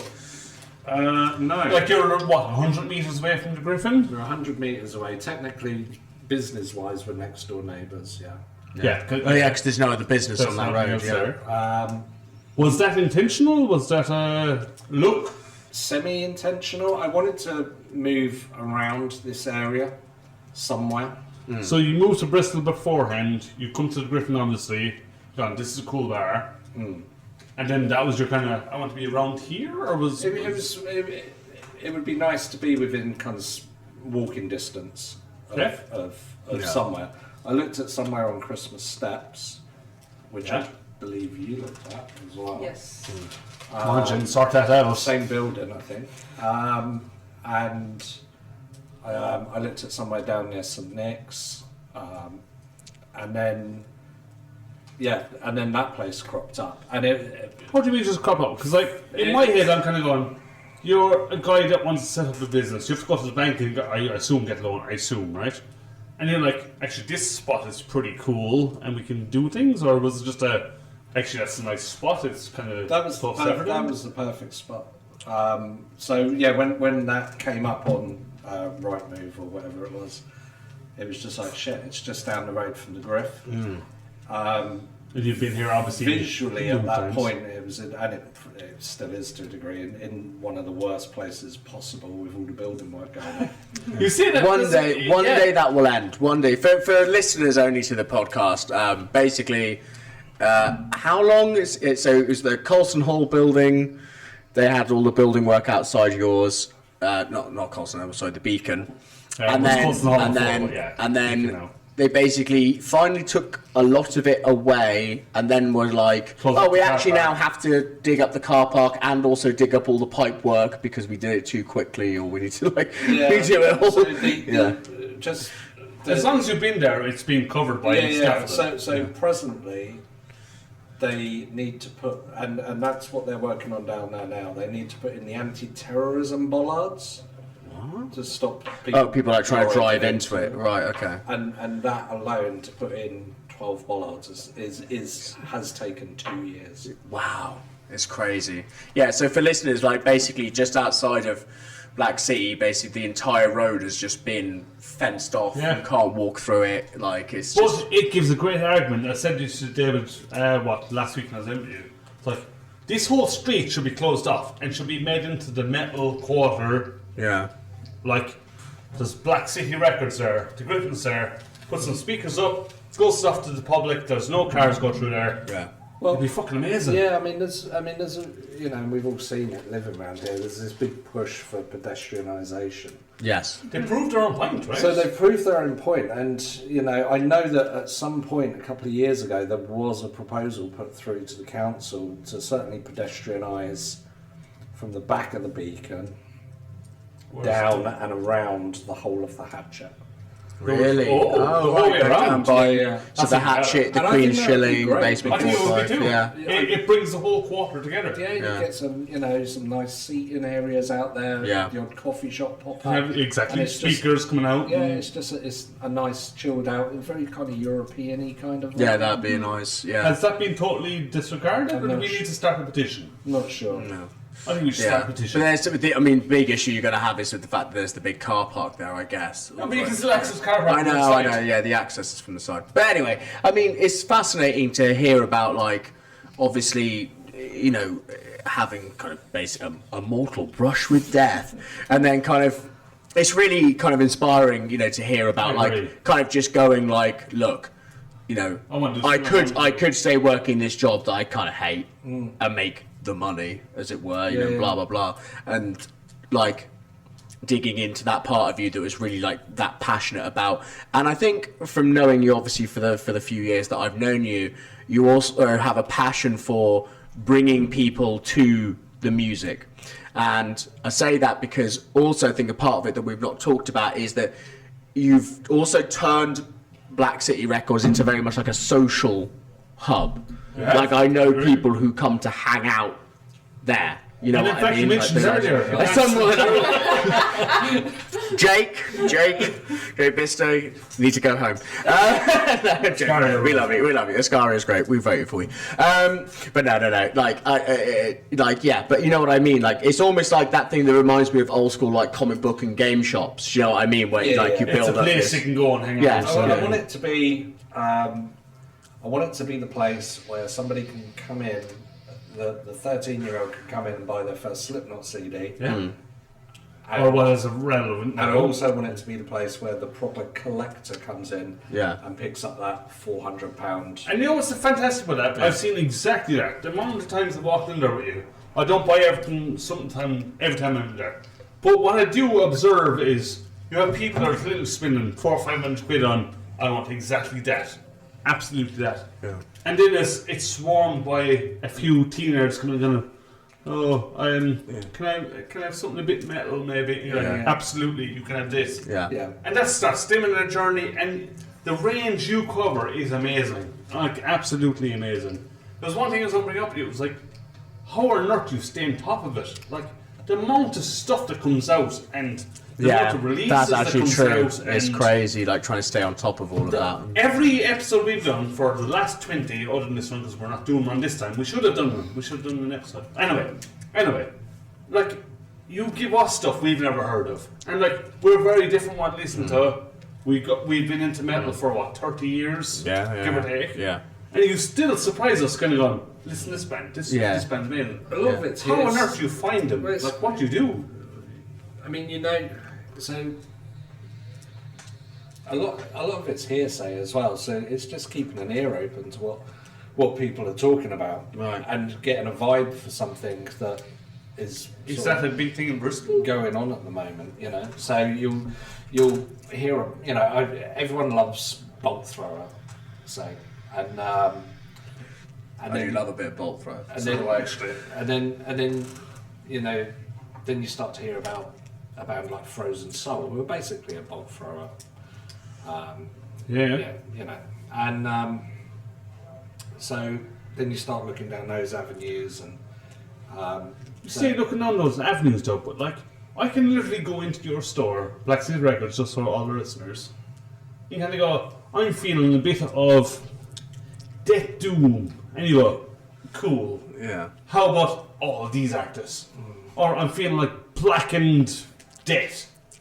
How about these artists? Like, the range of stuff you have in your store is amazing. Yeah. And the fact you can tell everyone that comes in kind of going, I used to listen to this, and this, whatever. Like, I have no idea how you do it. It's amazing. It's a really impressive skill. It's a really impressive skill. Yeah, I mean, there's a part of it where it is, it is a job as well. So you have to know. Yeah. So True. But yeah. But yeah, how do you feel about the that like kind of community aspect of it, in the sense of like, kind of you're already in the 4 years that you've been open, basically you've already managed to build up, like, mentioned on it a bit earlier, almost a bit of that cult status of you're now a place that people will come and visit specifically in Bristol when they come, like Which from is outside amazing. of town. Absolutely amazing. And then two, just within the Bristol scene, how have you managed to kind of build that kind of culture of people, like I said, just coming and hanging out? Oh yeah, we're going to go hang out at Black City Records and then chat metal or... And I mean, it's happened to all of us, right? Yeah. I've definitely just walked in, just hung out with you. It's a weird one, and this is probably a conversation to have with John as well. But there's something of a kind of fragmentation, I think, around here. So I know that probably some of my best customers have never been in this pub. Oh wow, interesting. And by the same measure, I know that there are very, very, faces on the Bristol scene I've never been in your that store. never crossed the threshold of my shop, not even out of curiosity. Interesting. So it's quite strange. And there are other people that mix over and blend together. Yeah. Yeah. But as far as a cohesive community between the two, If actually two different two communities. things, I think there's some work to be done. And that's what I suppose we're trying to envisage with the whole Bristol Metal Quarter thing. I was going to bring Yes. this up, actually. It's Yeah. like, how did that become a thing? What's the goals for it? I know we're part of it now, and thank you very much. It was just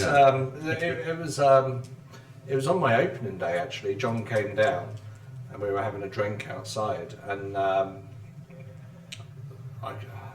can't remember how the conversation came up, but it was my partner Anna. She said, "Oh, you've created a Bristol Metal Quarter," Oh, wow. and we just kind of hung on to that, and so it's. I know- So at the time you're like, yeah, there's two businesses here, so cool. it's kind of an idea more than anything. In Norway, around the south area of Oslo, there's a place called Kolbotn, and Cold bottom. Kolbotn. And so some albums by some bands, they'll have a thing on the back, and it's Kolbotn Thrashers Union. Of course, Alright. yeah. And And it's, that's just a local society thing. it's an idea. It's like, this is where we're from. We're proud of it. We're all part of the same thing. I love that. You had it with New York Hardcore as well. Yeah. So you had the New York Hardcore symbol. Shot to the green line. Which would have, that was done at New York Hardcore Tattoos Hey. on the Oh, Lower actually East did Side, that. actually. Nice. So it's the same sort of vibe. So it's just trying to create. It is something, but it isn't something, and it's an idea. I love it. And it's a vibe and a feeling that people can get Yeah. behind. And, we want to get to the point where, a band will say, hey, do you mind us putting the Bristol Metal Quarter logo on the back of our CD? Absolutely not. No. And Yeah. stuff Yeah. like that. So Yeah. it's just, it's more about community and bringing I love people it. together and bringing those people from here up to me and my people down here and, Yeah. and getting everyone together. Yeah. I absolutely love so that. much. And I said this at the start of this interview. I was like, I'm so glad you incorporate us too. Yeah. Like, We are because really grateful, yeah, like having that kind of aspect of it, being able to, because we have, like you said, obviously, one, we needed to stick at it and kind of do the podcast a bit, make sure that, it's showing that we're kind of being regular with the podcast and actually like doing it on a regular basis, that was important. But it is now starting to show, backing from- well, it's starting to show dividends in the sense of, like Tom said earlier, like we are starting to get recognised. And it's like, oh, you're the Bristol Metal Quarter podcast people, aren't you? Yeah, like, having that kind of thing of bringing, like you said, in a way, I think when we talked about this podcast, when we first envisioned it, is actually that kind of thing that you're talking about, that kind of bringing together of people, come and listen to this, you're going to learn about this cool, like, not just culture in Bristol, but like place in Bristol. Yeah. Like, do you know what I mean? Like, do I that do? idea. Technically, they're just down the road, so they're part of the Bristol Metal Quarter as well. can we just have the beacon and Yeah, just And the Queen Shilling, we'll put them in there Tom, I too. feel like you're gagging to do a fuck you too. Shall we all collectively? David, do you want to do it? I fucking hate the O2. Yeah, that's all we will do it. That's all we needed. We just needed David to say it. Yeah. Oh, man. Yeah. 1, 2, 3. Fuck the O2. O2. Right. That's Yeah. so nice. But yeah. So I think going on for that is like, obviously you kind of touched on the idea, but like for you, what would the future? I guess this is a twofold question. What is the future of Black City Records for you, and what is the future? Maybe a bit more is the more the kind Metal of Quarter. the Metal Quarter kind of idea. The future of Black City, I just, my vision was to just always just to keep it going. Right. And, Yeah. and to just, I mean, you're doing that exceptionally well, well. yeah, and hopefully to be able to get it to the point where when I can't walk anymore, Yeah. that I can draw my pension from it and somebody else can run it. Right. Yeah. But for it just to always be a thing. Yeah. And that's Make it absolutely so- amazing. Like, But yeah. something that you just created from yourself and just kind of going, this is gonna work. Like, this is gonna see me through retirement. Like, But when that's I- amazing. When I first started it, it was always going to be a 3-year thing. Really? Yeah, Just just, three, just okay. the length of the lease. Yeah. And now we're on, we're going into Well, the year fourth 5. from the 9 to 5. Yeah. So, have you got better deal in your lease, or what's? No, I just renewed it. It was just like, this is actually going okay, so. Yeah. Imagine how it's going to do when they get rid of the fucking roadworks. Yeah, and all yeah, that yeah, shit. yeah. I Well, guess yeah, it'll you've got to be getting a bit of a discount, a little bit maybe. Yeah. I still think It's a little that, one. Yeah. David, I think there's an argument to have with the council. Anyone in the council listens to this and pleases, And they won't. They don't care. They don't care. And Yeah. do you know? turn that street into pedestrian. Do you know the thing The that Metal Quarter. winds me up even more is I'm there for sort of I don't know, 9-10 hours a day. Yeah. But there's people down there that are living amongst that, and it's Yeah. shocking. Yeah. There's all houses along there, isn't there, as well, and stuff? I'm the yeah. only business there. Yeah. The rest of that building is residential, and those Yeah. people have had to put up with that for nearly 10 years. Yeah. It's It's crazy. disgusting. It How is long that's been disgusting, going on. but you have tried, which is amazing. Like, And then the students tried to burn the other side of the road down that one time. they set the entire building on fire. Yeah. you know what was both good and sad about, like, your shop's amazing, what you've done, absolutely amazing. And not that long ago, someone broke in, Yeah. tried to steal some stuff. That was, we were I remember open that, yeah. 10 That months. was 2022, I think. 22. Which, what, Yeah. 2 years after you started? Yeah. Yeah, after started. Yeah. And I remember you put up a post on Instagram, this is fucking ridiculous, like, and the entire metal community were like, we have you, don't worry. Yeah. Like- The support from that was very, very heartwarming indeed. Yeah. Everyone got behind that. Literally everybody. Yeah. So you know your place in Bristol. Yeah, and even beyond, we had help from Crypto the Wizard, who I mentioned earlier. yeah. Had help from all of our sort of major distributors saying, like, can we give you stock? Right. Wow. That's so and, nice of them. And I was like, no stock was nicked, so I'm Yeah. fine, thank you. Oh, wait, That's what did he amazing, steal? though. A can of Was Lay's? it the charity pots he stole? He stole a charity part, What a cunt. which I went there, what a cunt. which probably had, I think those things can hold about 60 quid in. Yeah, roughly. Hope he dies roaring. And I had about 100 quid in cash, just knocking around. He took that, and then he stole my can of Lynx. Oh yeah, your links. I forgot he stole that too. Yeah, Smelly boy. Was that the pinnacle I got David's can of links? Ooh, look at me. well, we were sussing around everywhere, Who smells like me? So we had to wait for the police to come and fingerprint the place, and that was not until the next day. Do you remember Matt, who used to work here? Matt, Yeah. Matt lived. McGrath Matt lived with us for a while, and so Matt said, I'm happy to stay here overnight. Yeah. I think a few of us messaged you because I said the same. I was like, I'm So, ready to go now. he stayed there the first night, and then I went down to stay the second night, and he was like, I'm really stinking. I was like, there's a I've been here for like There's a- 72 hours. there's a can of Lynx in the in the cupboard. In the Knacker the shower, toilet. that's what you do. And he was like, there isn't. I'm like, for fuck's sake. So he stole Still it. stole that! So then we watch back on the CCTV, and you can see it in his pocket. Oh, Brilliant. that is the ultimate kick you in the balls. Like, that is. But let me get this straight. He didn't take any records. Took no record. Can't mix that 1,000 times. And at the time, I had some. He's like, there's no Gabba here. I had some test presses Vinyls on it, is. for Emperor on the wall. Yeah. And these things were marked up at like £200-300 each. Wow, he's probably not checking, And doesn't he he? just left them. But he Well, it sounds like the fellow who robbed you didn't have a clue what he was doing. no, well, he did.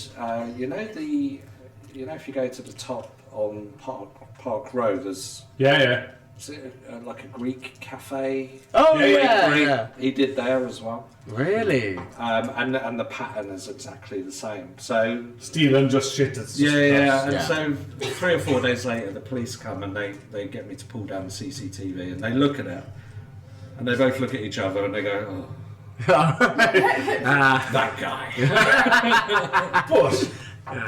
But I scooped him up within sort of 2 days. Nice. Did you get him back? Like it's fine when you kind of go, oh look, this arsehole, oh, we scoop him up. But Well, you were broke into and robbed. but he had, this guy is just a crackhead. Yeah.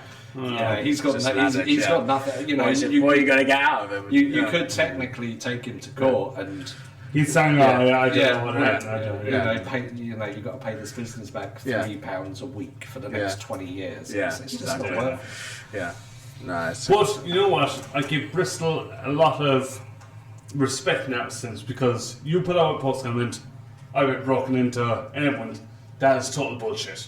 And I think the Bristol community came around you and went, Like I say, it was everybody. It's like next door to here, just across the road as you come out of the Griff. They've moved now, but there used to be is it like a solicitors or something? Oh yeah. So Yeah. they came down. They gave me a computer because my computer was fucked. Yeah. Because you smashed it up. Because obviously that's what you do when there's a camera up there. You expect that. Oh yeah, yeah. The funniest bit about the whole incident is he came in through the front door, through the glass in the front door. Which What, is straight through the actual pane? yeah, so he put the pane in, but the pane's Fucking about 10 inches. Yeah, it's not. wide. Yeah, it's not an easy get through. But there's a massive window next to it. And he comes in and he's wearing gloves. He's got his gloves on In case because he's going to rob yeah. the place. Yeah. And he gets in and he takes his gloves off and puts them in his pocket. And then he goes around and pulls everything. Yeah. Wow. Touches everything quickly. Yeah. Wow. That's crazy. Well, I hope What a he guy. fucking dies Oh, in I'm prison. sorry. He's no. Yeah, Let's not wish. fuck Let's him. not wish. Fuck it. Yeah. You should not rob You Black heard it here City. first, watchers and listeners. Oh, Green Eye. Yeah. Don't rob Black City, we're going to kill you. So it's- Well, okay. legally, we'd just like to say that we're not. legally, there might be someone that might. We're not going to kill anyone. You know, Leave Black City alone. everyone came together. I didn't want to do a crowdfund for it. I didn't do it. No, you didn't, and John did it for you. John did it for us, and it raised an incredible amount of money. And I think this needs saying. And what we did was we had the window fixed, and we bought a new iPad so that we could open 3 or 4 days later, and we gave the rest to charity. Oh, that's amazing. That's really Amazing. cool. That's really, Amazing. really amazing. So yeah, I think to kind of like bring us into kind of the end of this, and kind of, I just want to kind of like ask you like some stuff just for, because I think obviously we're potentially going to have some listeners here that are really interested, obviously like fans of Black City and everything. If you're not a fan, be a fan. David is amazing. Black City is amazing. Tom's got to tell the aggro now. It's just like, you fucking like Black City! I'll fucking kill you! It's just like, I'm gonna beat your head in. this is it now! We're doing this. David's amazing. He's amazing. It's just, we love David, and you're gonna love him too! Or I'll fucking come and find your family and kill him! Or by Spear and Griffin. But like, I know I kind of asked it a bit before, but just like that, a bit more of that question then of like the future of like, obviously you've said about Black City itself, you know, what you want it to be is a cool, established kind of thing that's going to last the test of time, Yeah. maybe even longer than yourself, you know, like that idea that this is a thing that's going to last. When it comes to like the Bristol Metal Quarter and I guess that kind of idea, and then like kind of to kind of end on this kind of question of like, what do you see like the future of Bristol's heavy music scene and that kind of Bristol Metal Quarter stuff? What would you like to I agree. kind of see as that kind of pinnacle of like where we're trying to go to? Podcast so you with it. can talk to all shit you want. I don't know really, and I suppose that's up to everyone else. That's up to us. I do mean that, but what would you, like? David? What would you like to see kind of going forwards? I would just like to see a more unified scene, really. Around the kind of like community. I really respect the community ideas, by the So way. it's just- And metal will never be one community though. We're lots of communities. But that's the thing. I Yeah. think we should be one. You know. I mean, we're all kind of one, right? Well, we are. We're all, and this is the thing. We're all, you know, under the same umbrella. Yeah. But it would be nice for maybe the death metal kids to come out and watch a bit of black metal, or the black metal kids to come out and watch a bit of. Well, you know, some of the hardcore kids to traditional come So how out. do you stuff, see or- that happening? How do you think? Where do we go with this? I don't know. I think. I agree with you. I think it'd be fantastic. Yeah, But I don't know. I mean, certainly for me, I think as people listen to the music over a consistent amount of time, Right. you become bored with certain things, so you dip into other areas Right. of it. So you expand. You actually start expand naturally your taste expanding. as you get older, don't you? Yeah. Yeah. So Yeah. I don't know, but yeah. But it's I like that idea. I really respect that. I think that's a cool thing to be trying to aim at, and obviously I see you doing that with your shop and everything, and like And yeah, you just are. the idea It's of not trying to bring that idea of like, you know, we can all just be in this like together. You know, Yeah, we can all right. support Yeah, it yeah. together. Yeah, I really like that. That's a really nice. I think that's a really nice kind of message to kind of end this on. I I agree. like that as a little agree. heartfelt message. Yeah, yeah, I totally agree. yeah. Cool. 100%. Yeah. Well, there you go. You want to see us out, Tom? Yeah, I guess I should, shouldn't I? Yeah. I've been Tom on this weird green dot. Stop. It's just a camera. It's just a webcam. It's not. You keep on talking about it like as if there's some kind of ancient Irish witch staring at you from the top of the computer. Anywho. Yeah. Matteo, love you mates. You're my co-host in Hello. Evil. And goodbye. David, thank you so much for Thank you, everything. David. It's Thank you honestly so been a much. pleasure. We would love to have you on again if you would. Yeah. Yeah, I think an episode with me and Ashby would be. That'd be I think nice. it's great. That'd be a really awesome one. Yeah. Let's do it. Right, Can we Jan. say 40 episode? What have we come on? Happy with whatever you guys. Yeah. Cool. Jan. Jen? Thank you. Danny, How thank sore is your you. mouth? Oh my god, it's so sore. I've just been sat here thinking I can't open my mouth. Ow. She didn't pierce her own mouth, I just so you didn't pierce know. my, no, I'm not that brave. She's a great piercer. Actually, you did the first one, right? You did that one. I did the middle lip one. Show the camera. Yeah, there you go. Look, the beady green eye. Oh my god. Okay. Anyways, we've been fuel from my fire. Thank you all. Thank you, David. See you in the bits.